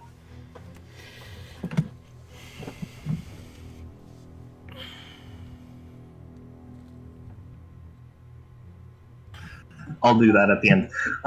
So 4 skeletons are going to go there. 3 are going to surround Talus. And one's just going to stand... Wait, how many do I have? So I have... Oh yeah, I have 2 more. So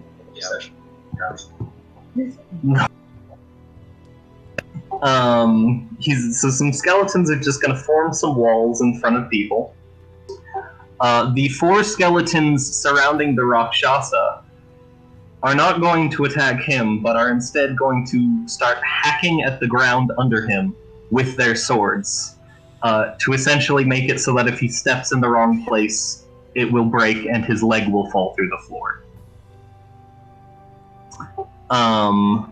The 3 surrounding Talus are just going to spend their time trying to defend Talus, and same with the ones next to Ray and Vespasian. So that is the skeleton turn. Okay.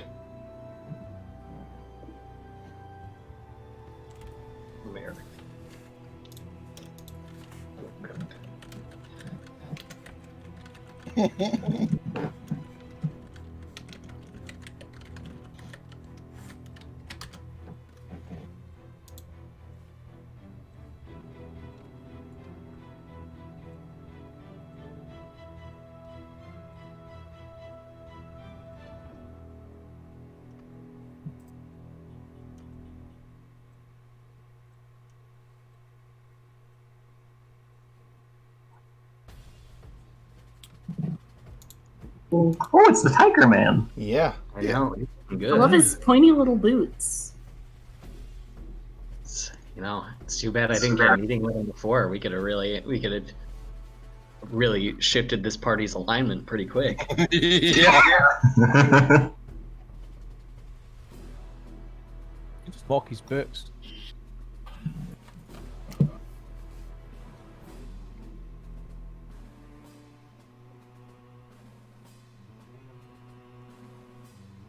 I don't know if Ray can pet this tiger though. I'm thinking that's an impossibility. No pet Rakshasa for us. Oh, I just realized no one's gonna probably help me fix my dog now that I murdered a bunch of halflings. Talus is gonna fix the dog, but it's gonna be his dog. Okay, so your skeletons go into their guard positions, and then Merrick, it's your action. Yes. I'm guessing that I can't get through the window since it's completely blocked. So You can move through your allies, but it is difficult terrain to do so. You can't end it in their space either. But I think, I think you are. I think Kolak is blocking the window though, so I don't know if that really works. It's just easier if I move round to the other window. It's okay, I left it open for you. I can basically get around to the other window and just be there. Okay. Well, And he'll dig into his backpack, pull out the bag of holding, and summon the alchemy jug. Okay.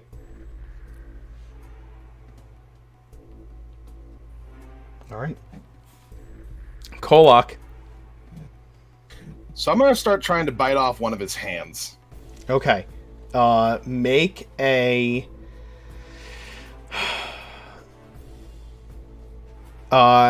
if you're targeting his hand specifically, it's going to be more difficult to get to just his hand to bite it off specifically. I think that this is going to be... You're getting helped by Grim, but I think it's going to be a attack roll with disadvantage specifically to try and get his hand. And if I do it recklessly? You can do it... if you do it recklessly, you have advantage twice and disadvantage once, right? So it would be with advantage. And then... let's see. He has been swarmed with skeletons. Yes, he is swarmed with skeletons, so you have a +5 as well. Do they really threaten him? I'm gonna say yes. You get the +5. And you have to roll... Oh god, what am I gonna make you roll to bite the hand off? Should it be a damage threshold, or should it have to be a crit? I think a damage threshold. I think a damage threshold. I think that if you do... let's see, what's his total hit points? If you do 15 damage this round, you will bite his hand off. If you... Gotcha. Okay, so you have 2 chances to do 15 damage to bite the hand off. And the attacks are at disadvantage, but you can recklessly attack. Alright, so that's 28 and that's 21 then. Okay. The first one... The first one is with advantage because you have Grim helping you, but Grim does not help you the second time, so it's just a flat roll. But... the second one was a 19 to hit. 19 to hit. Okay, both still hit. Gotcha. Madoop. There's 14. And there's 10. Okay, you bite one of his hands off. What? Can you use what? I was going to say, it's the total you wanted, not just single bite, was it? Yeah, it's the total. So, you do 24 damage to him. Ow. And I'm gonna toss. I'm gonna rip that hand off and toss it as a bonus action, I guess, if I can, over towards Merrick. Okay, give me an athletics roll to toss it to Merrick. Sure. Advantage on that. Sure. It flies through the air in Merrick's direction. Merrick, Marek, you'll have to make a dexterity check to try and catch it. Otherwise, it'll land on the ground next to you. See if that works. Can I, acrobatics? Can I use that to catch it? Sure.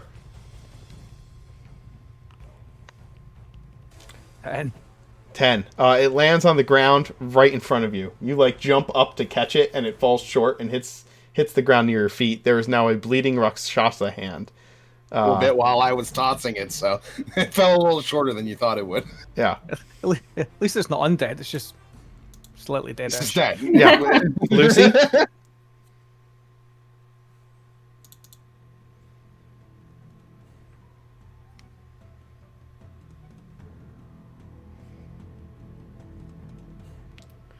Or not Lucy. Nothing, it's your action.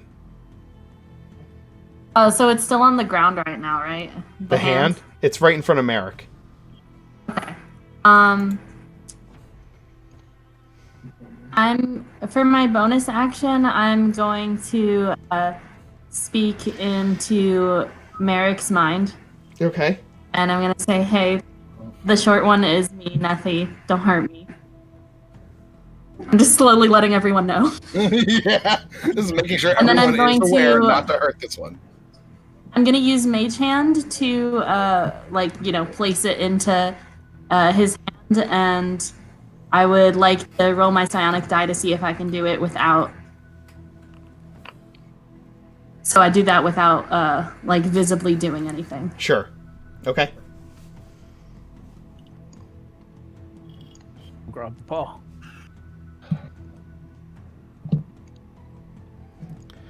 All right. Vespasian? Cassandra, this works. I'm gonna move around this guy and move up to, I guess, and I am going to. Ooh, this is a difficult decision. I guess I don't know what raise it. That Ray has a magical weapon. So in that case, I am just going to attempt to grapple this Rakshasa. Okay, it's opposed your strength versus its opposed either strength or athletics check. Yep. Or versus its athletics or acrobatics. Not gonna be good, so we're gonna definitely. You can use athletics towards it, of course. Perfect. It's still the same. Okay.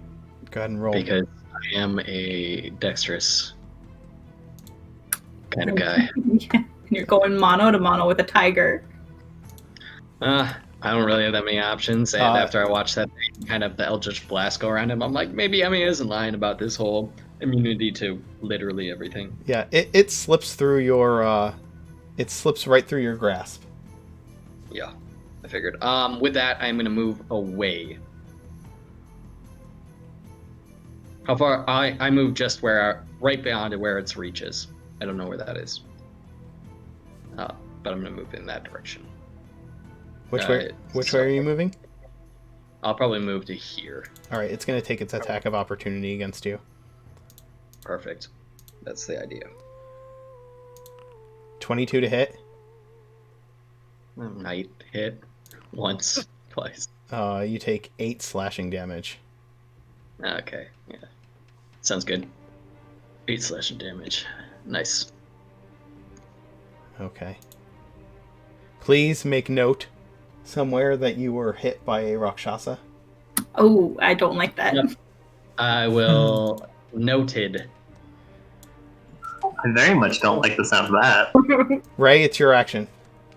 I am going to move to where Vespasian just was. For my action, I am going to summon my pack weapon, which is a spear. Spear. Bleh. Okay.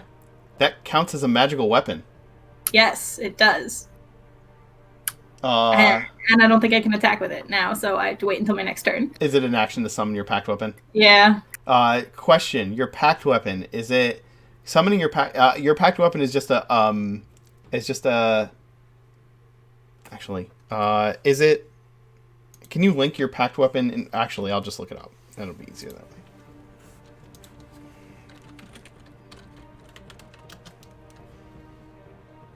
Do you have improved packed weapon? No. You don't have improved packed weapon. Okay, so actually, I need to check something. It's just a spear attack. It's that's just magical. a spear. Yeah. Still, Matt. I think It's magical. It's just a spear attack, though. Yeah. Yeah, it's nothing special. It just counts as magical damage. I don't know if it does. That's what I'm checking. Hold on. You might. I need to. As an action, you create a packed weapon in your hand. You can also transform a magic weapon into your packed weapon by performing a magical ritual. You choose the form you're proficient with it, and it counts as magical. So yeah, it does. Can I ask you a question about Ray? Yeah, What's her alignment? chaotic good. Okay. All right, fair enough. Ooh. Didn't see that one coming, I'll be honest. Emphasis I would- on the chaotic part, but still good. It's Unless burning a city changes that dramatically. I don't know because I mean it was your patron convincing you that it was the best way to save your friends, right? So like, I don't think that I don't know. I don't know if you. it's a good act wrapped in evil. I don't know. It's an ends justify the means kind of thing, and that doesn't seem Yeah, it has like. good intentions, Yeah, good Oh intentions. god. It was just not to those halflings. evil campaign 2.0. I don't know. I don't know if it would count if you would count as a good creature or not. That's a good question. Because They are a fiend lock, so Talus, it's your action. okay. Let's see here. Talus is the Rakshasas already used a reaction, so Talus is Yep. gonna have Grim get out of there and run away. Oh yeah, I mean, I would move back if you still have your. No, it's fine. And the skeletons are gonna continue slashing at the rock ground beneath the Rakshas's feet to try to make it unstable. All right, make. Um, I need you to make some attack rolls against the ground. Okay.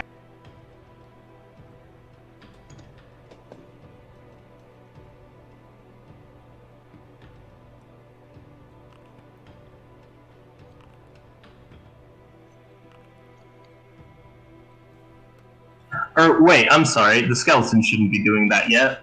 It's not their action. No, but from No, before, still just counts. from earlier. I Oh, need- that's true. That's true. They did. Yeah. Okay, so that's 4 skeleton attacks. Roll damage twice. Okay. Okay, you've done 9 damage to the floorboards around the Rakshasa so far. Cool. Talus, for his part, is who got hit by the Rakshasa? I did, Crazy. but I wouldn't worry too much. I'm fine. Yeah, but you know he's a healer. He doesn't have much else to do. Grim is going to run up to Vespasian, and through Grim, Talus is going to cast what's it called? Cure Wounds. Just first level. Sweet, I'll take it. 6 damage back. Perfect. That's almost too short of. And then he's just going to issue some more commands to skeletons, and that'll be his turn. Okay. Grim ran away. Yeah, I think that counts as his turn as well. Okay. The Rakshasa is going to cast Dominate Person on Kolak. Okay, Oh. he instantly fails. He instantly fails. Protection from good and evil. No. I cannot be charmed. Nope, the Rakshasa ignores your protection from good and evil because it's less than a 6th level spell. Oh, I thought. Oh, interesting. Okay. What? Yeah, I thought. It was... The Rakshasa cannot be affected, can choose to not be affected by a spell of 6th level or lower. It is Oh, but the Rakshasa's not affected. I am. the spell I can't be imposes. charmed. That's the way it works. It's not. Hmm. It's Good that question. I can't be charmed. Good not that question. Good he- question. Okay. Yeah, this is Okay, that's a This is an mechanical. interesting- That's a mechanical thing. Hold on. Yeah. Then aid is no longer useful either. Let me see something.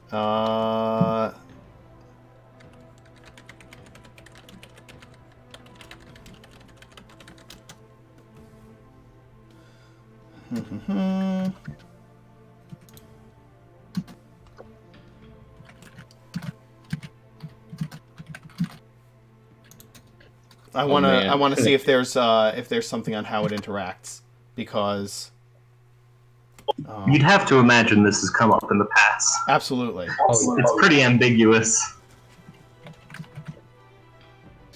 The Rakshasa is immune to physical damage from non-magical weapons, but it's vulnerable to piercing damage from magic weapons, quote-unquote, wielded by good creatures. This is an oddity for 5e, which shuns the assumption of former editions that certain creatures are inherently good or evil. Instead, it offers us spells like Protection from Good and Evil, which defends against Celestials and Fae, as well as Fiends and Undead, not to mention Elementals and Aberrations, which have always stood outside the number one cosmic fusions and neutrals. Okay, that doesn't actually help me. Yeah. Okay, cool. That's just getting a description. The Rakshasa is a fiend, so it falls under the auspices, I don't know how to say a word, of the spell Protection from Good and Evil. Would the Rakshasa have disadvantage on attack rolls against that creature? Yes, technically the spell is not affecting the Rakshasa's ability to hit the target, but the target's ability to get hit. If you see the difference, as there is no roll for AC, only attack can be modified. Could it cast Dominate Person on them? Let's see. The person doesn't have an answer for that. Great. I don't have my PHB in front of me, but I'd say no. Same reasoning as above. The protection is personal to the target.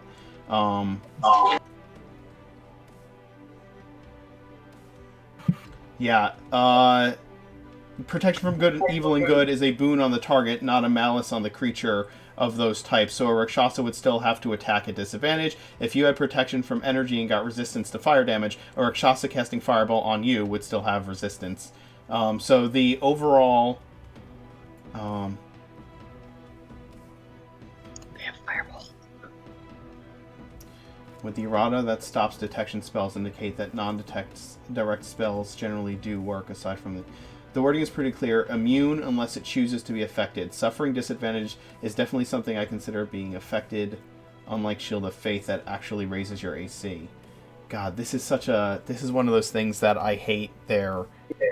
There's just a bunch of opinions and not a distinct ruling. I mean, it would be better if we had a direct tweet from one of the Wizards there isn't guys. one. You know what I mean? Damn. Now, so Bowie brings up the idea, what if the Rakshasa cast Fireball on Kolak, right?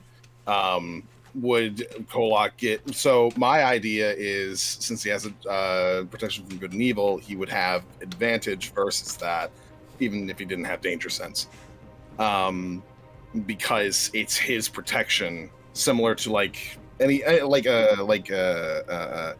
does that mean that a Ring of Protection would not work on me versus the Rakshasa? Because I think I like to think of it as Aid versus Bane. Bane wouldn't work on him, but Aid would work on you to attack him. Yeah, because it's a buff on you. And your attack, not the one, but he's not choosing to ignore it because it's a buff on you and your ability to hit something. I think just like it's your ability. Here's another way of thinking it. Does the Rakshasa know that he's protected from good and evil? So how can it know to ignore it?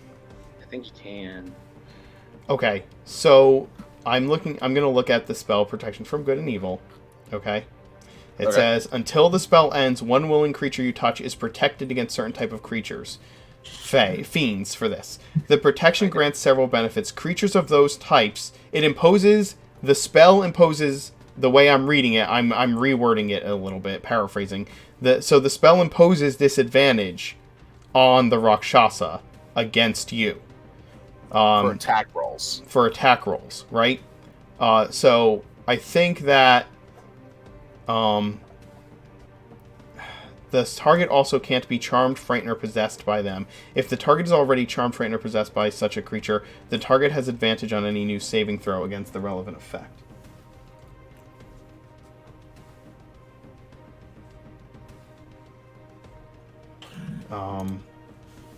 Again, my thought is it's not targeting the Rakshasa. Right, but it is affecting the Rakshasa. The ability doesn't say it can ignore... The magic immunity says the Rakshasa can't be affected or detected by spells of 6th level or lower unless it wishes to be.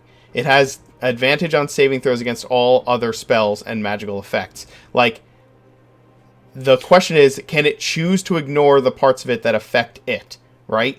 I would say yes, but I don't think this is part of it. I think it would be able to ignore the disadvantage on attack rolls. But it couldn't ignore the fact that I'm just immune to being you're charmed. immune to being charmed. That's the question here. Yeah. Yeah, I would say that sounds correct because he has to make the save too. You know, it's not a spell to hit. All right. Well, you know what? Because the Rakshasa's gonna, in order to just negate the entire conversation, the Rakshasa will instead cast Dominant Person against Ray. Okay. Oh. So, seems fair. Ray, please make a Wisdom saving throw.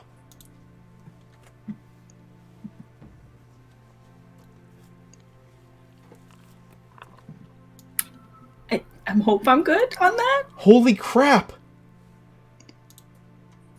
You rolled a 19. I'm safe, right? Damn. Yeah. You Wow, we're doing way better than I expected. You succeed. I don't know how far we've gone through his health bar though, so let's see. All right, skeletons. Yeah, the skeletons are gonna continue hacking and slashing the ones that are there. And the ones that are not are going to, let's see, who can be protected even? They're just going to add more lines of defense to Talus. Okay. But yeah, so they will make some swipes at the floor. Okay, go ahead and make your attacks on the floor.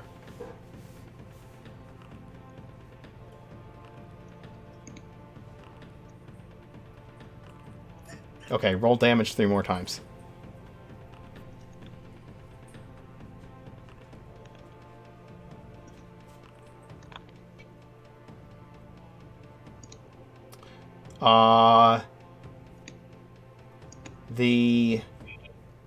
That is another 11, 19 on top of the 9 damage you did before, so that's 28 damage to the floorboards. Okay. We're gonna take a break at the bottom of this round, and we will come back in a few moments. I need to get some water. We'll be back. That's fair.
All right. Merrick, it's your action. And yes, we are back. Hello, everyone. We're back. Stop the order. So I will take the paw as described, and I'll put it in my hand and pull it so that push on it so the claws are exposed. And try this. Move up to here, and I'll try and hit the Rakshasa with its own paw. All right. You are making an improvised weapon attack. So if you are not proficient with improvised weapons, you do not gain your proficiency bonus to hit. So it's going to be strength here, isn't it? Yes. You do get a +5 because it's surrounded. You do get a +5.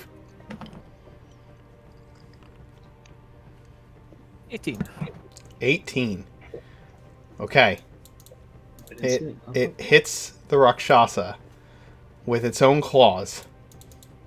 Do its claws count as magical weapons? No I idea. feel like 2 Rakshasas fist fighting something. So this is something. It kind of depends on your philosophy a little bit. Oh. In 3.5, this worked. In Pathfinder, this worked. And the reason was the logic behind it was basically if 2 creatures of the same DR got into a fight, they need to be able to kill each other, right? And so if all they have is natural weapons to do that with, then yeah. So basically, what the idea with a Rakshasa is, well, Rakshasas can't really be affected by each other's spells, so they can really only just claw each other to death if they were to ever fight. However, 5e was more specific in natural weapons by creatures, which is that in a lot of creatures they would specify if their weapons, either the ones that they wielded or the ones that they had naturally, counted as magical. Right. So, well, I would say yes, because it's roll. What's the nature of? Go ahead. Roll. Improvised weapon damage against the Rakshasa. What is improvised weapon damage? It's D4 plus strength. Knows offhand? It's going to be D4 plus strength. Right? Maybe. Okay. The claw seems to scrape the Rakshasa. It is angry. Ooh. It is angry. It worked. Kola. All right. Inch. It's your action. All right. I'm gonna keep biting the hell out of it. That's the idea, anyway. For a 27 and a 28. Yeah, those hit.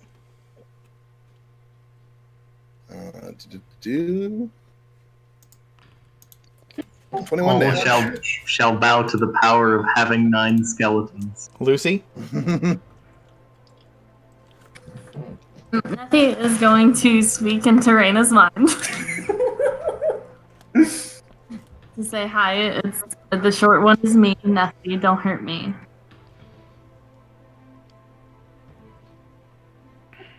And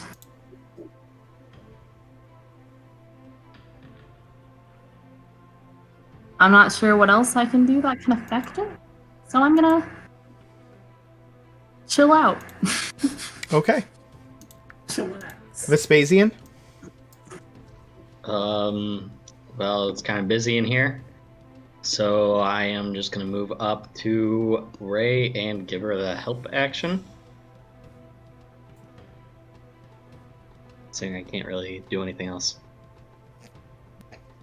Just kind of like guiding you on how to use a spear. That would be helpful. No, put your hand here. No, not there. Here. Put your hand here. And not through a skeleton's rib.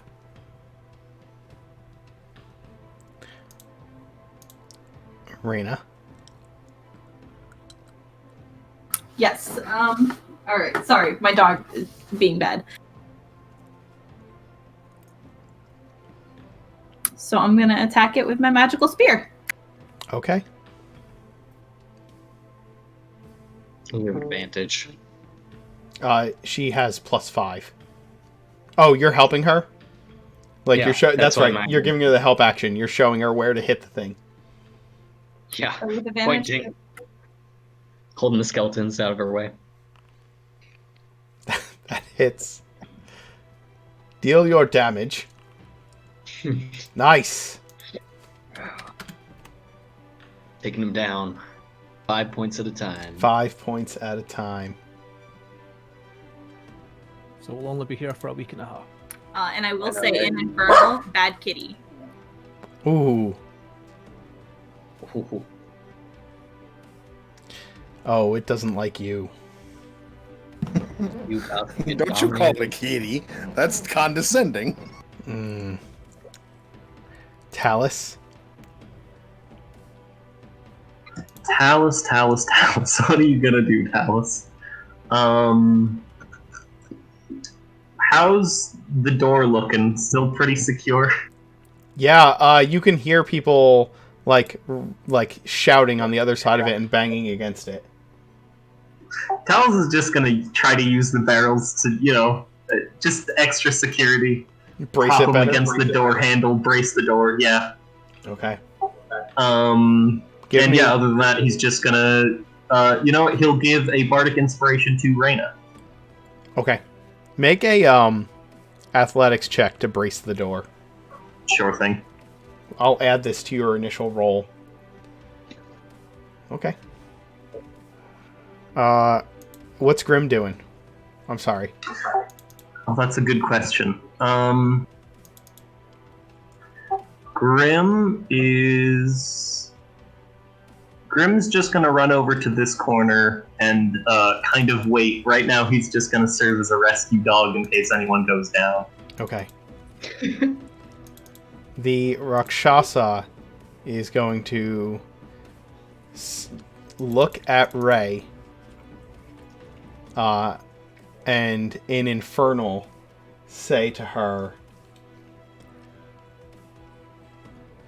I'll be speaking to someone you know then. And plane shifts Oh no. out of the room. Oh no, I took you with me. And took her. Don't do that. Oh, oh Reyna got DP'd. All right, we're going to the Nine Hells. There she is. Kolak, you know that Oh, war? wait, does anyone know plane ship? It can't take her with her unless she's a willing creature, I think. I think it's I don't know. you can take If really we said I get to creatures, meet my actually. patron. With a save, I think. Well, let me see something. I Remember. don't know. Like too many ideas. You and but, up to 8 willing creatures. Yeah. Yeah. You can use this. You can use this spell to banish an unwilling creature to another plane. Choose a creature within your reach and make a melee spell attack against it. On a hit, the creature must make a charisma saving throw. If the creature fails the save, it is transported to a random location on the plane of existence you specify. A creature so transported must find its own way back to your current plane of existence. Oh, that's spicy. That's Yeah. tempting. You're gonna do that instead, Mark? That part, they're really scary. Well,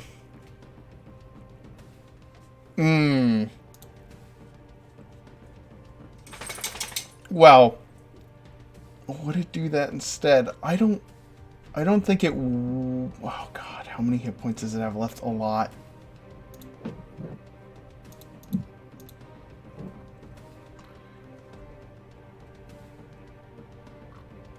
It has at least a couple more rounds of combat before it would go down. Nah, it's gonna plane shift out. It'll deal with all of you another day when it's less direct.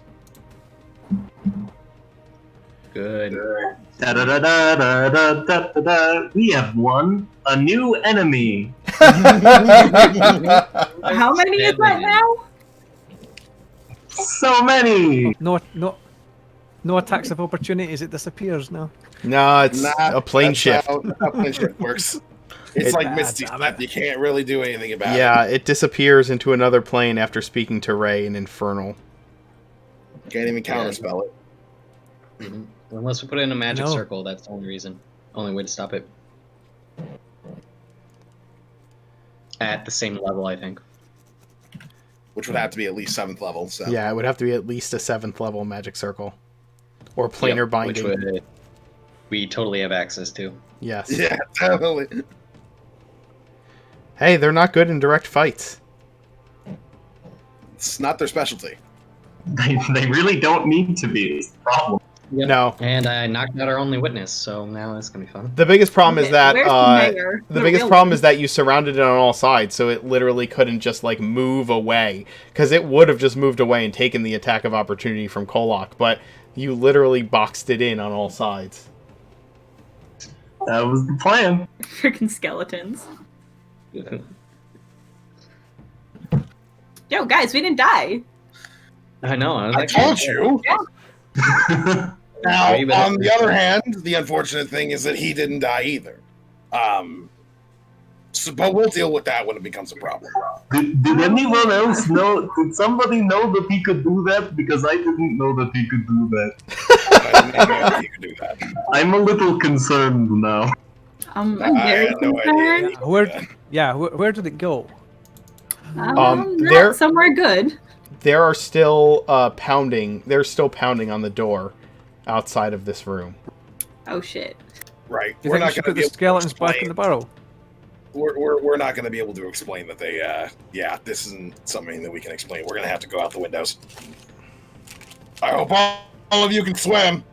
I cannot. Oh, Who's the crap. worst at swimming? Ray will raise her hand. I'll swim with you then. The barrels and the spear breaks and the barrels start to move a little bit from the pounding against the door. I'm gonna go up and break the door. You're gonna go what? If I can, go up and help embrace the door. Sure. What's everyone else doing? Where's the Alright, real right. mayor? What's that? Where's the real mayor? He's still back at camp. We need to go get him. We need to let him know that we took care of the problem and he needs to get back in town and assert control again. All right, everybody, out of the window. Go, go, go, go, go. Into the river. Swim back. Reyna, I'll carry you, I guess. Okay. All right. Why don't I just cast rope? Why don't I just rope trick and hide us? Can you Outside the tower. skeletons swim, Talis? Oh, Huh? yeah, we could do that. They're going to need to dump some armor. We could road trick them, like Merrick said. Oh yeah, do that. Quickly, We need to please. get out of here first. Get out into the street. We just do it on the roof.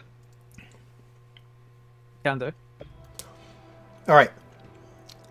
So start filing out the window onto the roof if you're filing out the window on the roof. Kohawk will just kind of like rush everybody out like they're jumping out of an airplane. Like, go, go, go, go. Mm-hmm. Okay, you guys start filing out onto the roof. And you hear the banging on the door as you do. I'm sorry, those skeletons crack me up every fucking time I look at them. Are you rope tricking? What's the plan? That's a great question. Now let's go to. All right. We need to get back. We need to get the mayor though. That's the only problem. Okay, let's go back to this. I'm gonna pull this back up then. Merrick, you've gone out the window. Kolok, you're ushering everybody out. Yeah, I'm gonna yell at Kolok. Kolok, grab this halfling. All right, Nethy, what are you doing? I'm following the group. All right, so you head out the window as well. Vespasian, are you still bracing the door? Yeah, I'm helping Kolok, or not Kolok, I'm helping Talus and his skeletons brace this door. Okay. So we get everyone out of the room. Okay, so you're giving the help action, essentially. Talus, brace the door. I Or don't know are why you we're not? grabbing this halfling, but I'll grab him. I don't know who he is, but, who knows. Talus, are you bracing Might the be door, important. or are you skeletally bracing the door? I think at this point Talus is still physically bracing the door himself. Okay, give me an athletics check. You have advantage because Vespasian is helping you. Cool. Not great. Yeah, probably better than it was then. Okay. What's Grim doing? Grim is just gonna run up to Talus and kind of get picked up by a skeleton and put into a pocket. Okay.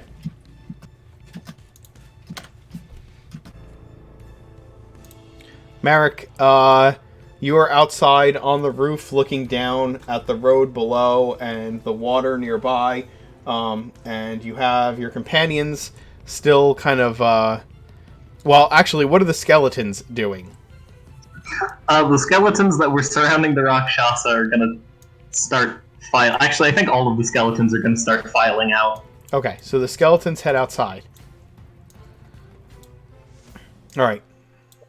Marek, it's you, the possessed halfling, and a bunch of skeletons out on the roof. His favorite. Yeah, exactly. Is there anyone down below?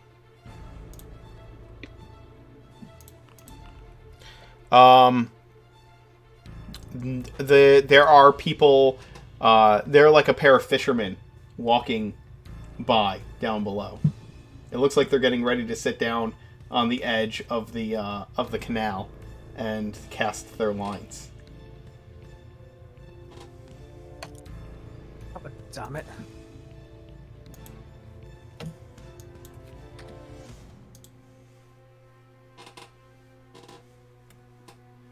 Well, swimming time. Did you say swimming's fine? I think it's swimming time. Can you? Your How two far story. is the distance between the? Yeah, how far is the distance between the roof edge and the river? There's like maybe 6 or 7 feet, but you are 2 stories up, right? So you're like 20, 25 feet up off the ground. Maybe 20 feet. Yeah, you're about 20 feet up off the ground. And there's So I'm just yeah. gonna leap out, slide down the roof, and then leap off using acrobatics straight into the water. Go ahead, roll acrobatics. I hope it's a beautiful swan dive. I know, me too. 13. Not quite. It looks like a beautiful swan dive at first, and then you start flailing your legs and arms, and you crash into the surface of the water. Ouch. Kolak? Try. Well, I'm grabbing this halfling as I was told to. Okay. And I'm gonna run over to the window and have Ray grab onto my neck from the back, and I'm gonna go outside to dive into the water and start swimming away as fast as I can. All right. That is your action this round, is to grab the dude, get Ray on your back, and head over to the edge of the water, or head over to the edge of the roof. So next round you'll be able to jump in All right. with both of these people on you. Yeah. Nethy, Marek just jumped off the roof. I'm gonna try to do the same. Okay. Give me an acrobatics or athletics check. Or depossess the halfling and just fly away. In midair. God. No, just leave the halfling on the roof and go. Oh, I see. Yeah, no, I'm staying in the halfling. I don't want to see the crime. me. The rest of them. All right, give me an athletics or acrobatic check. Oh, you got me a 24. Okay. Yeah. You dive off the roof into the water and make a slightly more impressive jump than Marek, landing beside him. How does a halfling look more acrobatic than the half elf? God's sake. It's only slightly. Only slightly. Vespasian. So there's judges at the side, and one of them holds up a 7. I'm gonna continue to. Sorry, one at a time. Nethy, what'd you say? And then Vespasian. Oh, I was spouting nonsense. Ignore me. Ah, okay, Vespasian? I'm gonna continue to brace the door, and I'm gonna say, "Tell us, you go. I'll be right after you." Okay, then give me an athletics check to brace the door. Oh god, this will be great. But I'm okay with, because, I'm kind of hoping the guy with my coat just, decides that he's gotta come up and save the day. That's a 7, I'm okay with it. right? Are you holding on to Kolak? Depends. Is that gonna be my action, or can I cast darkness in the room quick before I grab onto him? You can cast darkness in the room, and then give me a strength check to see how well you hold on to Kolak. Okay, I am gonna cast darkness first into the room, and let's see.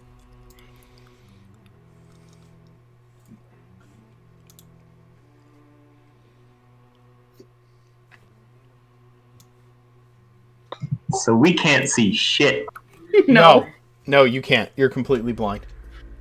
But we can feel the door, so we know it's closed still.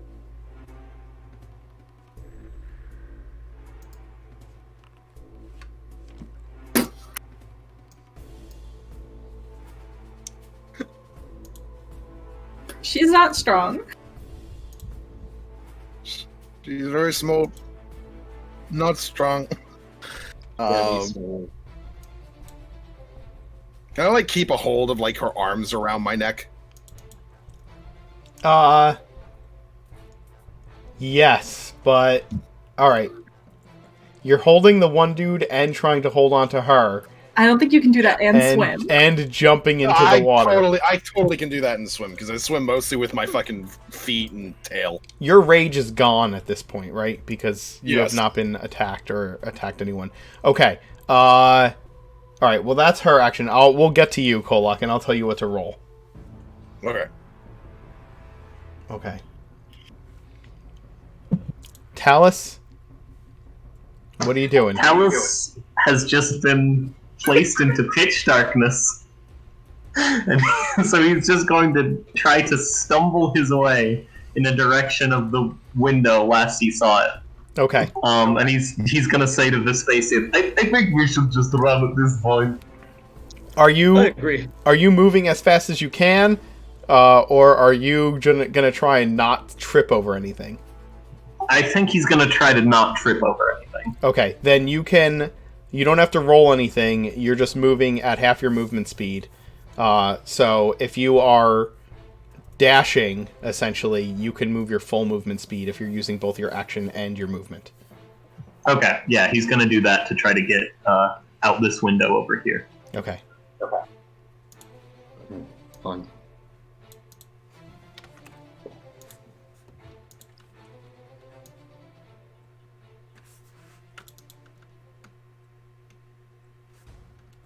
Yeah, so it's your movement to get to the edge of the darkness, and then once you get out of the darkness, you have your full movement speed from there. Right, so you can end up on the edge of the roof with Kolak easily. If that makes sense. Alright, what are all the skeletons doing, Talus? The skeletons. One by one, going up and then just die. Quick question: does anyone know if bones float? I imagine it's a Pirates of the Caribbean scenario, I walk in the bottom of the Where they water. sink to the bottom but just start walking. Yeah, they Okay, can't here's what drown. the skeletons. Here's what the skeletons are gonna do. The ones that don't have heavier armor are all just gonna go for it, just gonna take the dive. The ones that are wearing some heavy armor are just gonna take it off and dump it on the ground. Okay, so the ones that are making the dive need acrobatics checks to get to the water Okay. and not hit the ground. See, I'm just imagining one of these Busby Berkeley movies now where they all dive off in sequence, one after the other. We'll see how acrobatic they are. Just dex checks, I guess, for all of your skeletons to not hit the pavement outside or the walkway outside. I would love for them to do just like a synchronized swimming dive in, where it's just one by one in like a wave pattern. Should I roll for all of them, or does removing armor take like? Well, I guess it wouldn't take your movement. Would it? Removing the armor would take time, though. Okay, yeah. So I'll just those are the rolls for the 6 that didn't have heavier armor. What kind of heavier armor do they have? So two of them have plate armor, and one of them has splint armor. Okay. Where is it? To doff armor, it takes, for heavy armor, it takes 5 minutes to get the armor off. Oh boy. Yeah. Or they can try to jump in the water with disadvantage with the armor still on. Yeah, we'll just maybe end up with some skeletons on the bottom of the ocean. That's fine. They're just gonna make the jump then. They can jump into the water and take the 5 minutes underwater to take the armor off. They're skeletons. You know what? They That's don't true. need to Okay. breathe. That's the command. They're just gonna sink, and then they'll take the armor off, and then they'll float. Kolok can get the armor later. Okay, so any skeleton that rolls a 10 or higher makes it into the water. What was it, or higher? 10 or higher. Okay, cool. So far you have 1, 2, 3 skeletons hitting the pavement instead of the water, and just breaking on impact. Oh no, just 2. One of those rolls was Reyna. Oh, okay. Yeah, that was But my yeah, bad. 2 of my skeletons do just shatter on the ground. Yes. Oh man, we are gonna have to make a morgue trip. We need to stop at the morgue to pick up some allies. Yeah, the ones that make it into the water dive in a synchronous manner. The door bursts open, Vespasian, and halflings start pouring in to complete darkness. Okay, am I pushed back then? Yeah, you're pushed back. You're pushed here as the door pushes open, and the room begins to fill with halflings. Cool. How many? Yeah, that's something you don't know. You can't see. Oh, I don't know. Ooh, I like this. We'll use this for now. Man, I'm just going to use this these is for tempting. now. This is super tempting, you know, because at one point, you know, my cloak is in there. Freaking But- cloak. It's in there somewhere, but I'm not entirely sure where. And technically, it's not vantage or disadvantage because they can't see me, I can't see them. All right, but it would be kind of an evil thing to stab a halfling that's just doing his job. All right, I guess I'll run. Well, as opposed to fireballing the halfling just doing his job. You know what, Merrick? I like that kind of attitude. You know, man. Merrick, Merrick, it's your action. You have landed in the water, and Nethy in halfling form has landed behind you, and all the skeletons, well, most of the skeletons have swan dived in synchronized swimming form into the water. Some kind of, you assume, Awatha technique that was both terrifying and beautiful at the same time. How come the bloody skeletons can dive better than me? Nethy's giving a round of applause. As you think that, Marek, as you think that, 2 of the skeletons just slam into the pavement below and shatter everywhere. Oh, that's much better. I'll actually, and then I'll take a deep breath and actually sink myself under the water and try and swim across away to the far side under the bridge. Okay, all right, you can get there. I believe that it's, even if you're swimming at, You'll be swimming at half speed because you don't have a swim speed, but I still think that's enough to get to the other side of the water. And I'm going to pull myself out, kind of. Yeah. Okay, if that's my action, that's my action. Yeah, no, that's half your movement. So if you want to pull yourself out and up, that's the rest of your movement to get up onto the. Yeah, I'm going onto to pull the other myself side. kind of out and slightly under the bridge, so I'm partially covered.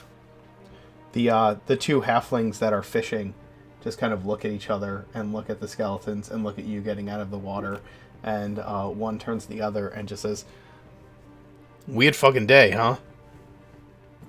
Kolak? Well, I've got my 2 passengers. Okay. Are you jumping into the water? We're jumping in the water is what we're doing. Okay, so you're going to make an athletics roll to jump into the water. And I also need you to make an athletics roll to hold on to your companions, or to your captive and your companion. The one that you, because, actually, Ray only rolled a 9, so you do not have the help action from her. She's barely holding on. So go ahead and give me 2 athletics rolls. 1 to jump and 1 to hold on, and specify which is which. Well, I rolled to jump and to hang on. This in that order. So 12 to jump into the water, 18 to hang on to both of my people. Okay, you hang on to both of them, and you jump into the water, and you kind of like are just this giant ball of lizard with people flailing off your body, and you land like feet first into the water, your legs kicking as they do, and it's like you'd much rather have dove head first, but this is the best you could do at this point.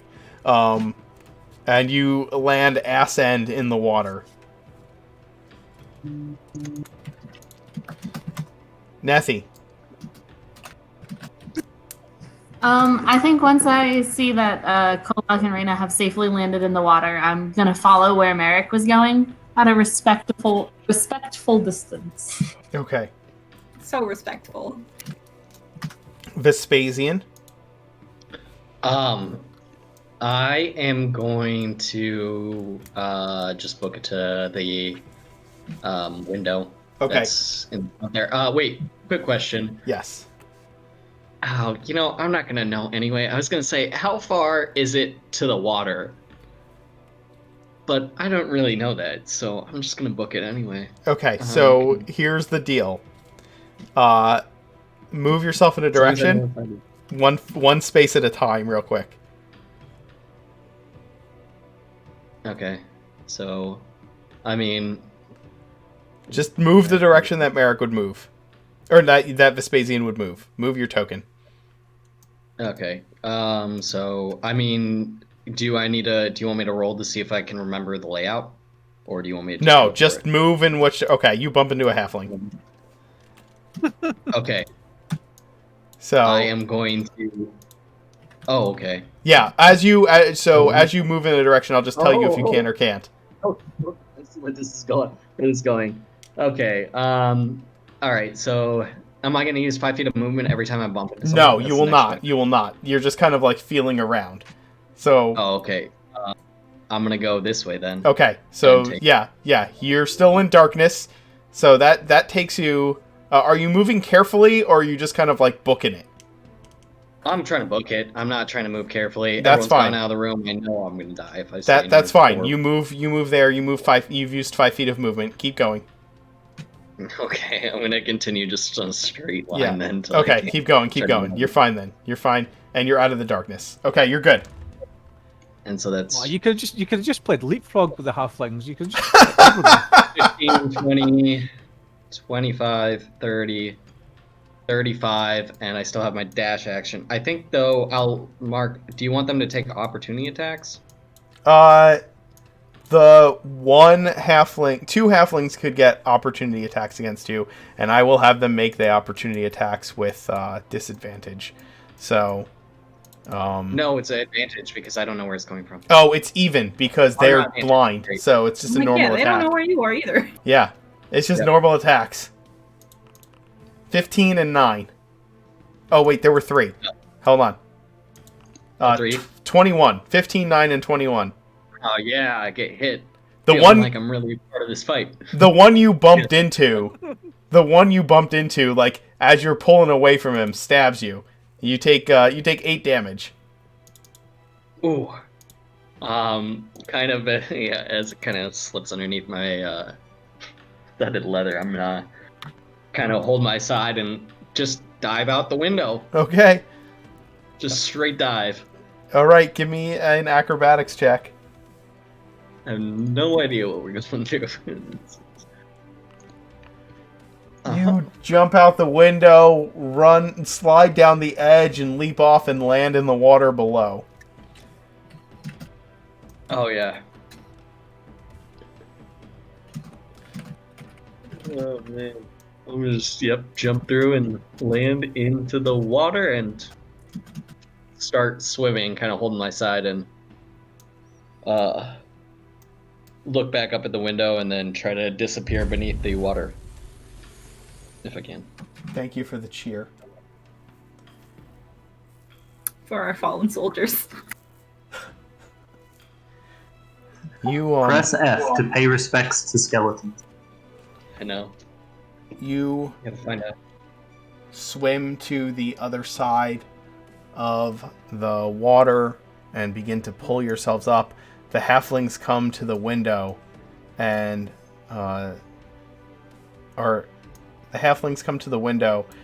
start shouting down at all of you.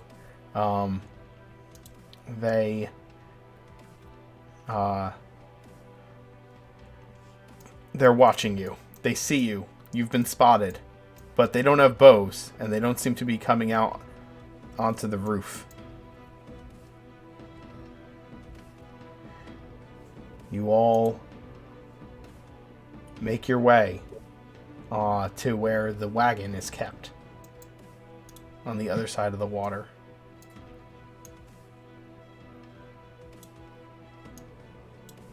Along with 7 of the skeletons. And you're captive. Right, let's book it.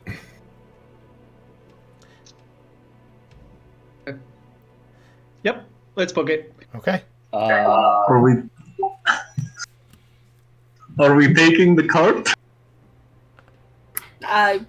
Dead bodies are in there, so I would say yes. Yeah, but the barrels for the skeletons are back in the office. Oh yeah, no, there's no more hiding skeletons. They're loud and Tarp or proud anything that now. we can put on top of them? Here, I'll put my tent on top of us. Oh god. Yeah. Do you want me to run to get to the mayor and bring him back to the city? Who would be faster, you or Kolok swimming there? You guys are like Actually, yeah, piling I can onto the swim. wagon. You guys are like piling onto the wagon, having this conversation, getting the skeletons to like get moving. Or I don't know how many of the skeletons you can have pile into the wagon, but you can have them all like lay down inside of it like stacks of wood and cover them with Kolok's tent. Meanwhile, the halflings have left the window and are have gone back into the building. All right, you guys go. I'll swim back to shore and see if I can't get to the mayor quick. Yeah, I would do that. Immediately. Go, bye. I'll try. Jumps into the water. You should take I'll try and prisoner with you. I'll try and get there as well as fast as I can. And Marek will just dive into this alley, and I will cast the Sky Self again. Okay. And Kolok dives And, back in the water to swim to shore. The skeletons are piling on to the wagon.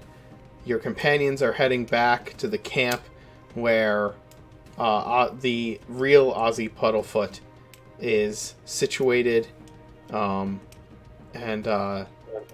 you will have to make your way through the city as best you can, knowing that the mayor's guards are going to be in hot pursuit, and we're gonna end it a little early today because I expected that fight to go a little longer than it did.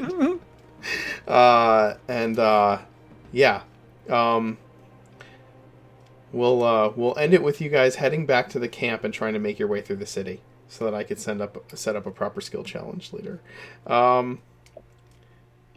Well, you survived the fight with the Rakshasa. Yeah. I think that the discussion about whether or not the Rakshasa could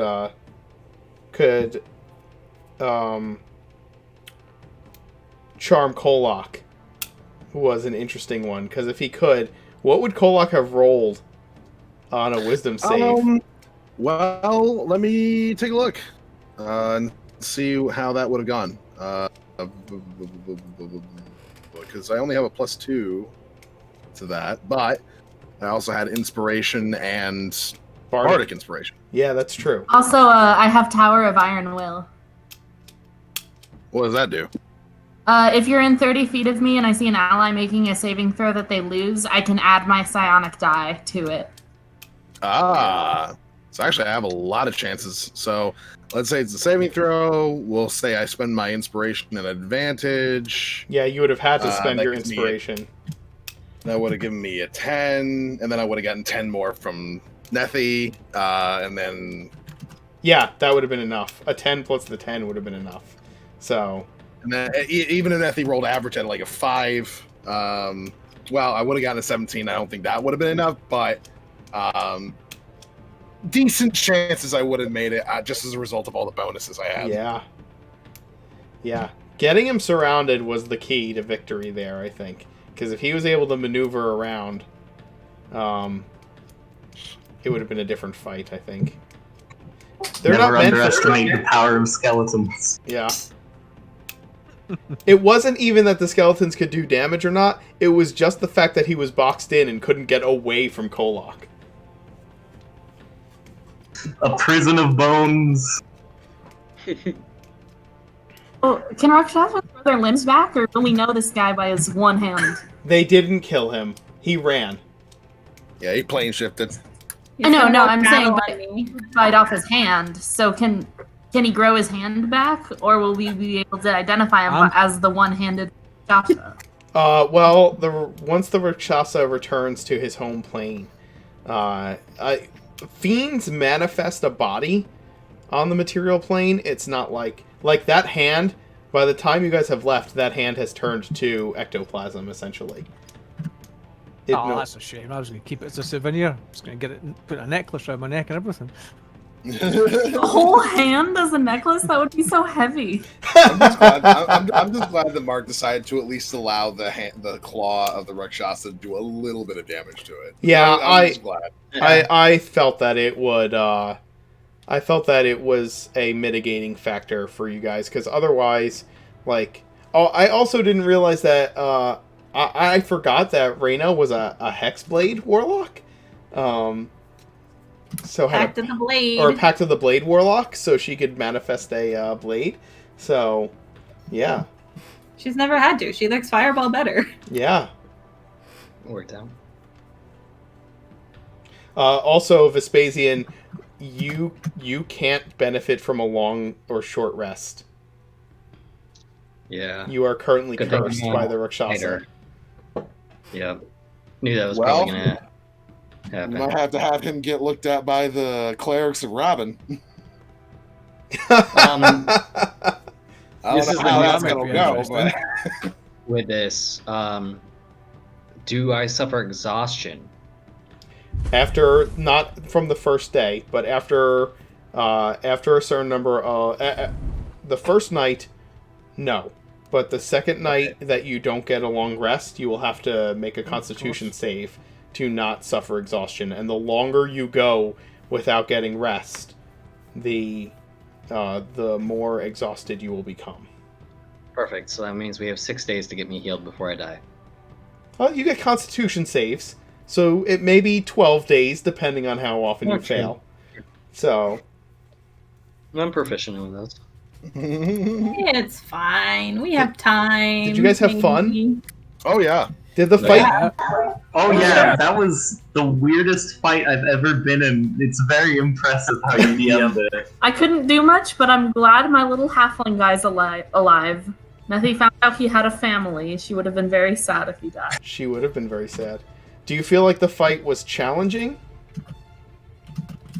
I mean, yeah. I think it was less challenging and more risky because if you would have ruled that Kolok could have been potentially mind controlled, regardless of the protection from good and evil, and he failed, that would have very much turned the tide of that fight by a lot.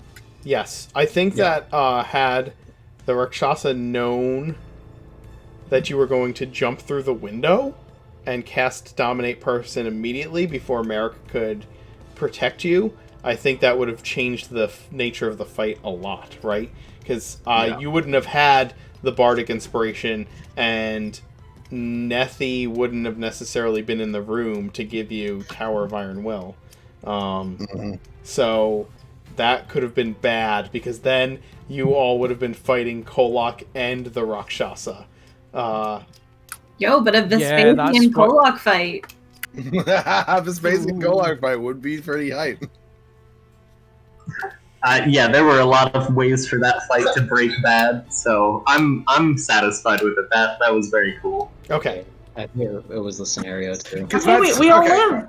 So the main thing with Rakshasa is that the main reason why they're like a huge threat to a lot of people is because of how wily and conniving and cunning they are. Yes. And being able to essentially stay disguised without anybody being any the wiser. The fact that he didn't just straight up kill the mayor and take his place in like the night, kind of made it a lot harder for him to like maintain his anonymity, because the mayor was outside with a whole bunch of other people, and he's like, I know that I got a Rakshasa, that I got something impersonating me in there, go kill it. Because otherwise, nobody would have had any way of knowing, and you can't detect that either, because apparently it's immune to being detected. Yeah. So, yeah. Yeah, but he's not an enemy I think this group wants or needs, so... No, because here's the thing. Next time... Okay, so he's already been hunting the fucking priestess that we met before.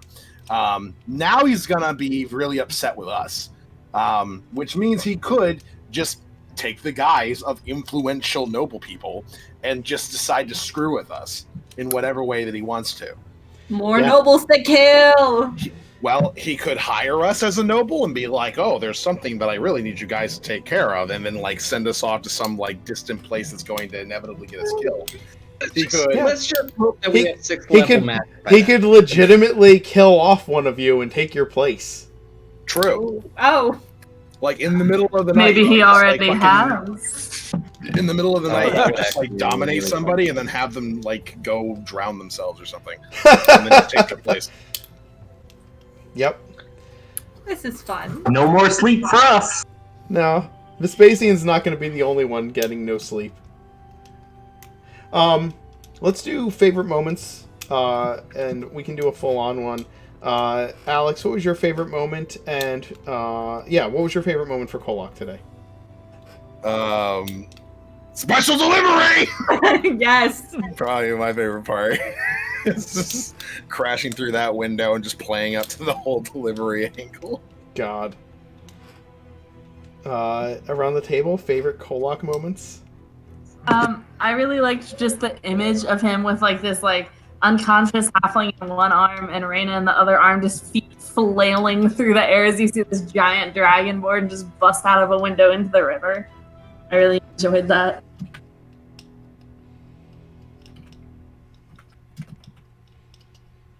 I just loved Kolok's unfailing confidence that he can bite through anything. And it worked. And lucky for us, he was right. I know, he's made my patron a liar out of me. Yeah, how's Reyna dealing with that? Now that we did pretty good. Yeah, she's dealing. She's dealing. Don't trust the voices in your head. Well, trust my voice in your head. There's way too many voices in her head.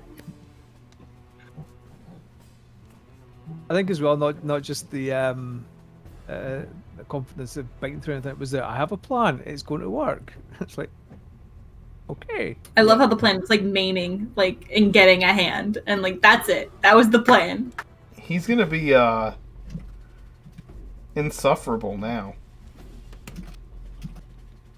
I know. I hope he got his confidence back now. You should let us level up like 5 more levels for that. Can you just give us access to 6 level spells so you don't have to worry about it? Nah. This is way more fun. I love setting up recurring bad guys. Just ask the dance. They've got like 7 of them.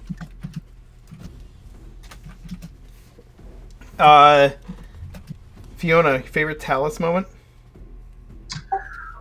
Honestly, I mean, swarming him with skeletons was very fun.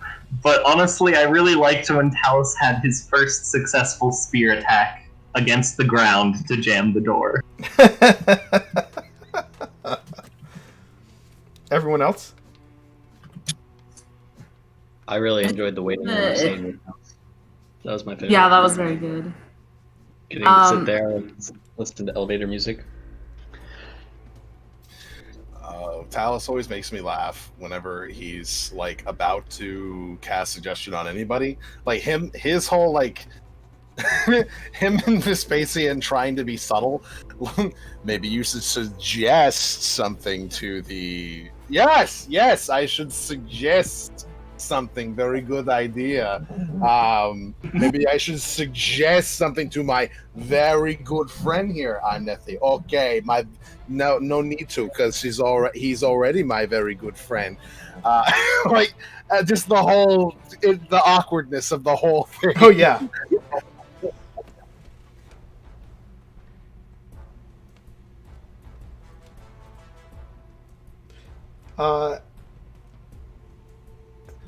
Nethi might be the only actually good character among the whole group. There's Merrick. And Merrick, you're right. There's Merrick too. But yeah, 100% I think so. Like, killing people bothers her. I don't like it. So it hits a little close to home. Everyone else in the group is silent. Yeah, well. I've not killed anyone yet. Yeah. We know Talus's thoughts on death.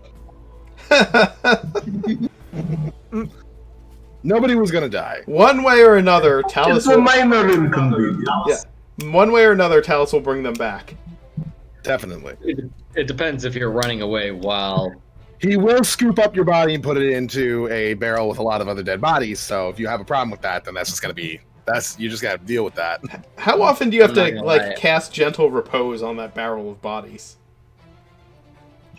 That's a good question. I know it is a ritual spell, so he just has to take an hour out of his day. Yeah, what is Gentle Repose? What's the deal with that? Doesn't it last for 10 days or something? I don't remember how long it lasts 10 days, yeah. Okay. So every 10 days, he's got to take an hour. Just to cast. Go over all the corpses, put a little makeup on. Oh my god. I like how he likes fresh corpses too. He's not a go dig them up out of a grave kind of guy. He's like, kill them, then we'll use them. Oh no, he'll fresh do bodies. Oh, he'll do that too. He's not against digging up corpses. Okay. Oh yeah, you weren't here when when Century left the party. Alice was actually in the middle of grave digging. Yeah, grave robbing. Other Nethi moments? Mike? I just liked her Nethi being the halfling. I loved Nethi just going around, just casually letting people know in their heads, "Hi, I'm Nethi. Don't hurt me." Yeah, just one at a time. There wasn't much else I could do in that fight anyway. So I also just love that she just came over and just pushed on Kolak and made him invisible. Just she immediately knew this is the one thing I know I can do. Yeah, I really loved the attempts at subterfuge that just once you ran out of things to do, you were just yeah, hi boss. I'm just gonna stand here. Yeah, don't hit me. I still look somewhat loyal to you because I'm not using visual somatic components. Just look a little freaked out. Don't hit this body. He has a family.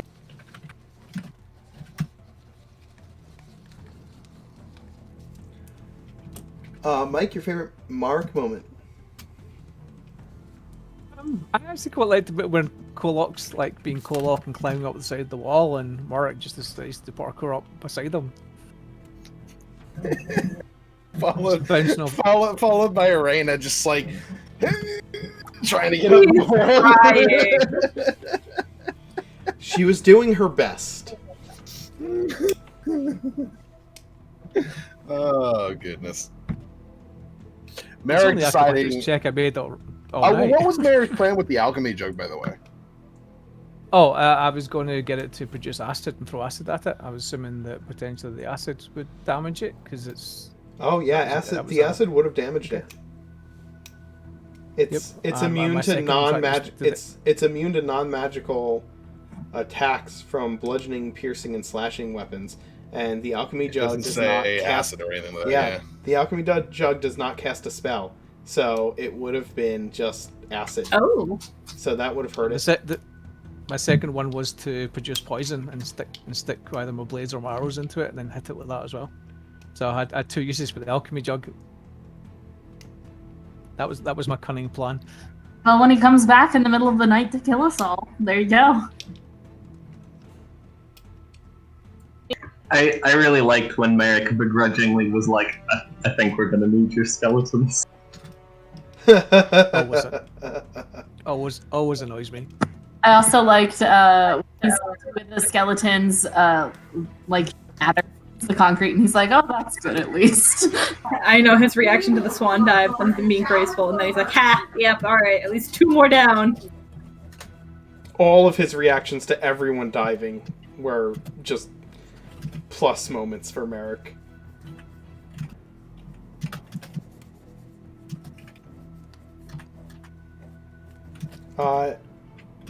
Emmy, favorite Ray moment? I don't know, or is probably pulling out the packed weapon that she like never used ever. It was cool. Yeah. And then actually being able to hit it, and then yelling at it in Infernal, and then it threatening to tattle to my patron on me. So we'll see how that goes. Yeah.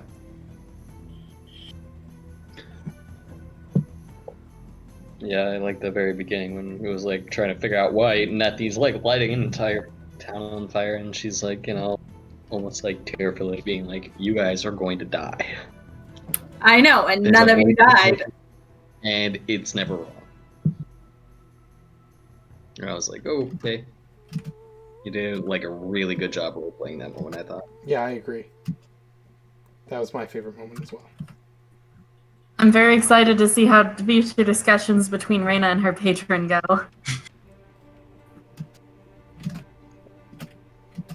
I'm excited for the conversation between her and Nethy when Nethy's like, "Yeah, you killed some people." Oh yeah. They have some stuff to work through. Oh, there are going to be issues. We're gonna need some more barrels, is all I have to say. Oh, Yeah, how fast can your skeleton throw? You guys need, like, a train of wagons. Just for the corpses we pick up along the way. I'm telling you, we gotta get that wagon back in order. That's that magical, and we can store as many skeletons between the bag of holding and that wagon. We're good to go. No more need. Why do you think I'm keeping the bag of holding and not giving it to Talus? Yeah, did we try I know that the yet? nefarious uses. I'll message you what all is in it because there's a bunch of tools and stuff. Yeah. Okay, go. Yokob, favorite Vespasian moment?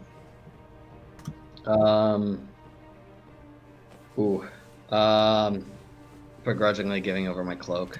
Oh. I will find that halfling. I swear to God, it's the last thing I do in this town. That was my... I'm gonna set Ray loose on this town. I swear to God. Oh. All right, let me get my spell slots back first, and then we'll fireball it. Oh, God.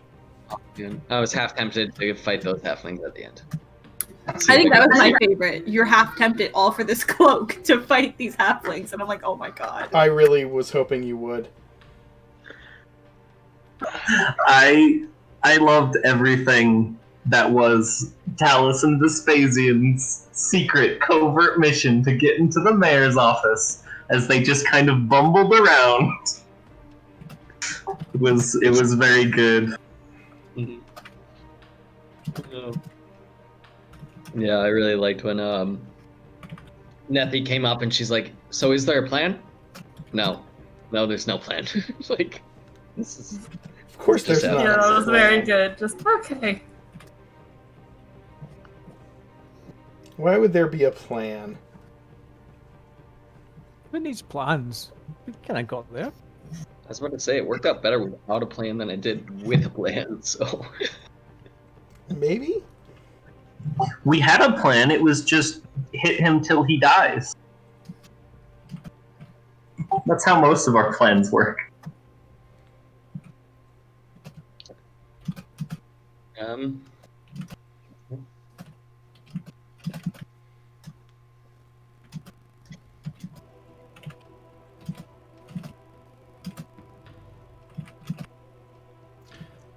Any others? Vespasian moments? Sorry, I'm just updating a friend on the whole fucking Rakshasa debacle. Because he's equally as like confused. Including being like, why the fuck did you decide to fight a Rakshasa at level 8? And I'm like, just don't. Yeah, I mean, it's gonna be real bad when it comes back. Yeah. Oh yeah. It's gonna be worse when excited. it's gonna be worse when it comes back, because it will have the advantage then. can it find us? Does it have a locate spell? I mean, it can be influential whenever it wants, because it can just take the guise of any like noble person. It can like go assassinate the queen and just like take her place if it wanted to. Oh, I don't know if it's that good. But I feel like if it wants to find us, it's gonna find us. We'll cross that bridge when we come to it, or burn it, whatever we decide to do at the time. Let's just hope we're like level 18 when it happens. Now, to be fair, Rakshasas generally don't like fighting. It's not like their deal. Yeah, they don't like fighting. They much prefer to just like lavish in like piles of gold coins and drink and eat and just have like run brothels and shit. Like that's what they prefer. Like goals, honestly. But yeah, I mean, yeah, it is goals. But so it does make sense that it would just like TP off as soon as like things get even kind of hairy. It's just like, you know what? I did not come here to get bit. Like I said, it could have had a few more rounds of combat to do things, but it was just like, there's no point in this. Why am I even bothering with these people? They're not even worth my time. That's valid. Anyway, as far as Vespasian moments are concerned, I don't know if anybody said it or not, but his desire to, at the very least, test the theory as to whether or not the Rakshasa was immune to weapons by going up and stabbing it, and then it not working, him being like, okay, fair, and then just walking off. Like, that's a fun image in my mind. He just comes up, all right, never mind, and he just goes back to the door. Sorry to bother you, sir. Well, we tried our best. Also, the fact that he stayed behind and blocked the door off the longest. Yes. Essentially, like he insisted. He's like, I am going to be the last one out of the breach. I need something to do, man. I look like a fool. Yeah, that was the captain going down with his ship moment for Vespasian, and I appreciated that as well.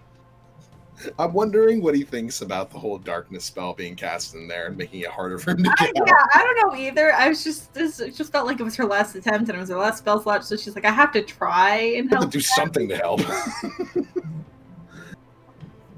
Honestly, I was looking forward to it. I was like, I'm just gonna murder all these halflings and they're not gonna know who did it. Probably should have. But then I was like, you know, Marky probably put all these guys at level 13 because that's all we've ran into so far. Stop it. Nah, that's not true. Level 5 at most. I was like, you know, if I end up in this room by myself, I'm probably going to be executed in the morning. So maybe not. You guys Well, then act the like quest I would be get the mayor here as soon as fucking possible so he can pardon you. You guys act like I put you in situations where you're fighting overwhelming odds all the time. No, obviously.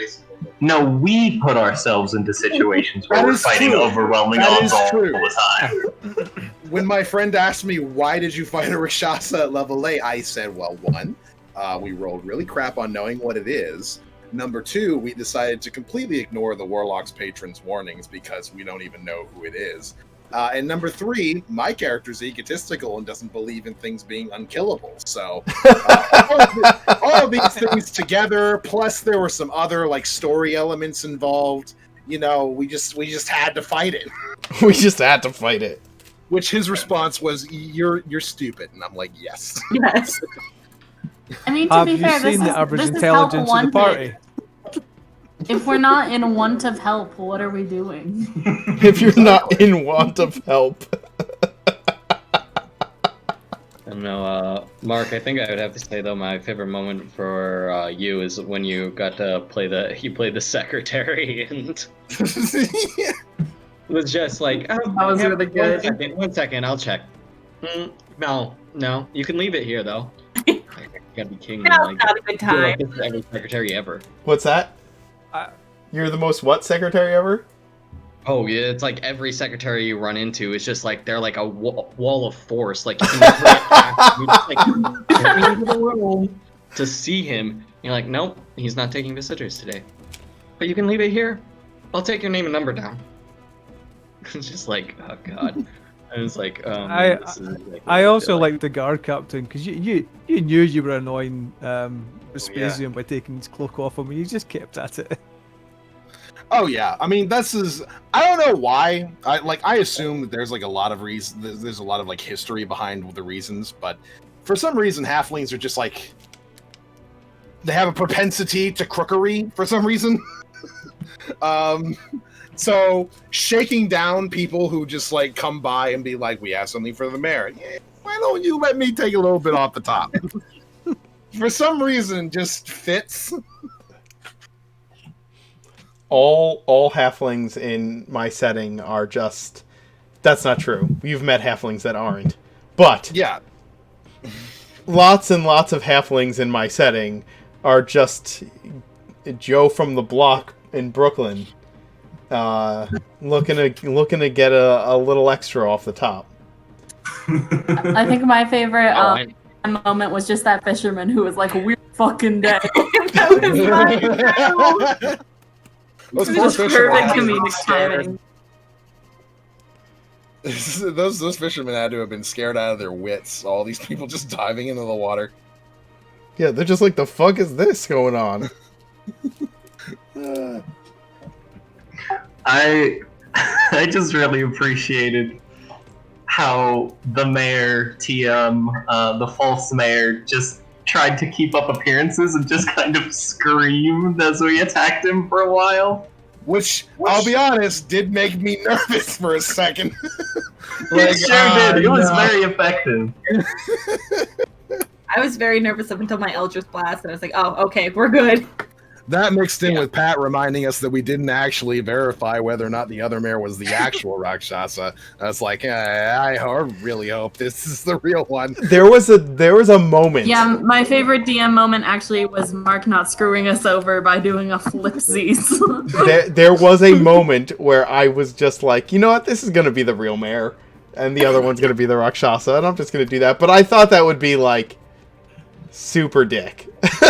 That would. It would have been so funny. We'd be like, "Oh, fuck." I just thought it would be, like... I thought it would be less fun, first of all. I thought that the anticipation that it might not be the mayor, that it might actually be the mayor, was much more fun than if it had actually turned out to be like, great, we just murdered Ozzy Puddlefoot. Now, Yeah, it was the fact that you introduced the possibility was so good. I have no idea what Nethy would have body that she's in if she's like, I'm sorry, I just made you kill the real mayor. I will tell you, if you made it all the way up to the office over the course of the session, and then, like, we ended it with Kolak biting the mayor, then I may have very well been in that moment that the mayor just dies, and you realize that it's actually Ozzy Puddlefoot, and that you've been dealing with the Rakshasa the whole time. Like, I would have done that at the end of a session, but right in the middle of it, probably not. But if it was the end, it would have been very narratively satisfying to have all of you, like, standing around the office with the mayor bleeding out at Kolak's feet, just like, fuck. And then end it right there. Like, God damn it, not another one. And just imagine Talus just being like, well, into the barrel. I was thinking it's another one for the barrel, yeah. Yeah, yep. I can't wait until the revelation that actually both the Rakshasa did kill Mayor Puddlefoot, and it's actually just a second Rakshasa who's trying to step in on his Two head. Hydras. Two Hydras, guys. Two Hydras. Every Two single Hydras. person in Riverdam Raft is a Rakshasa. They just don't know that every other person is a Rakshasa. Oh, God. Two Hydras. They can't detect each other. There actually are no halflings. They're all Rakshasa. Rakshasas. It's actually named Rakshasa Dam Raft. So... Oh, God. Well, I hope you all enjoyed our time together. I am sorry to cut it a little short, but I'd rather have a fun adventure prepared, and I wasn't expecting... I didn't know how long that combat would go. But I have a huge stream tonight. I have 10 players. There are 10 players, a ton of NPCs, and 80 werewolves coming around 7 o'clock tonight. So, That's incredible. yeah. Yeah, that's gonna be fun. So I have to go, make sure I have all my ducks in a row for that shit. Not to mention finish dinner before my wife and kids get home. So, wish me luck that I won't be insane by the end of tonight. And if you are around, come check out the Dance Macabre, because it is going to be something. Hella nuts. Hopefully, it's going to be epic. I'm sure it is. Good luck with that. Thanks. I'll be there. Thanks. Sweet. Yeah, come check it out. It's gonna be crazy. It's gonna be awesome. They've been building up to this for a little while, and last week it was a pretty epic werewolf moment. But tonight is going to be something else entirely. We'll see what happens. All right. Have a good night. Thanks for watching. Night night. Have a nice day, everyone. Riddle.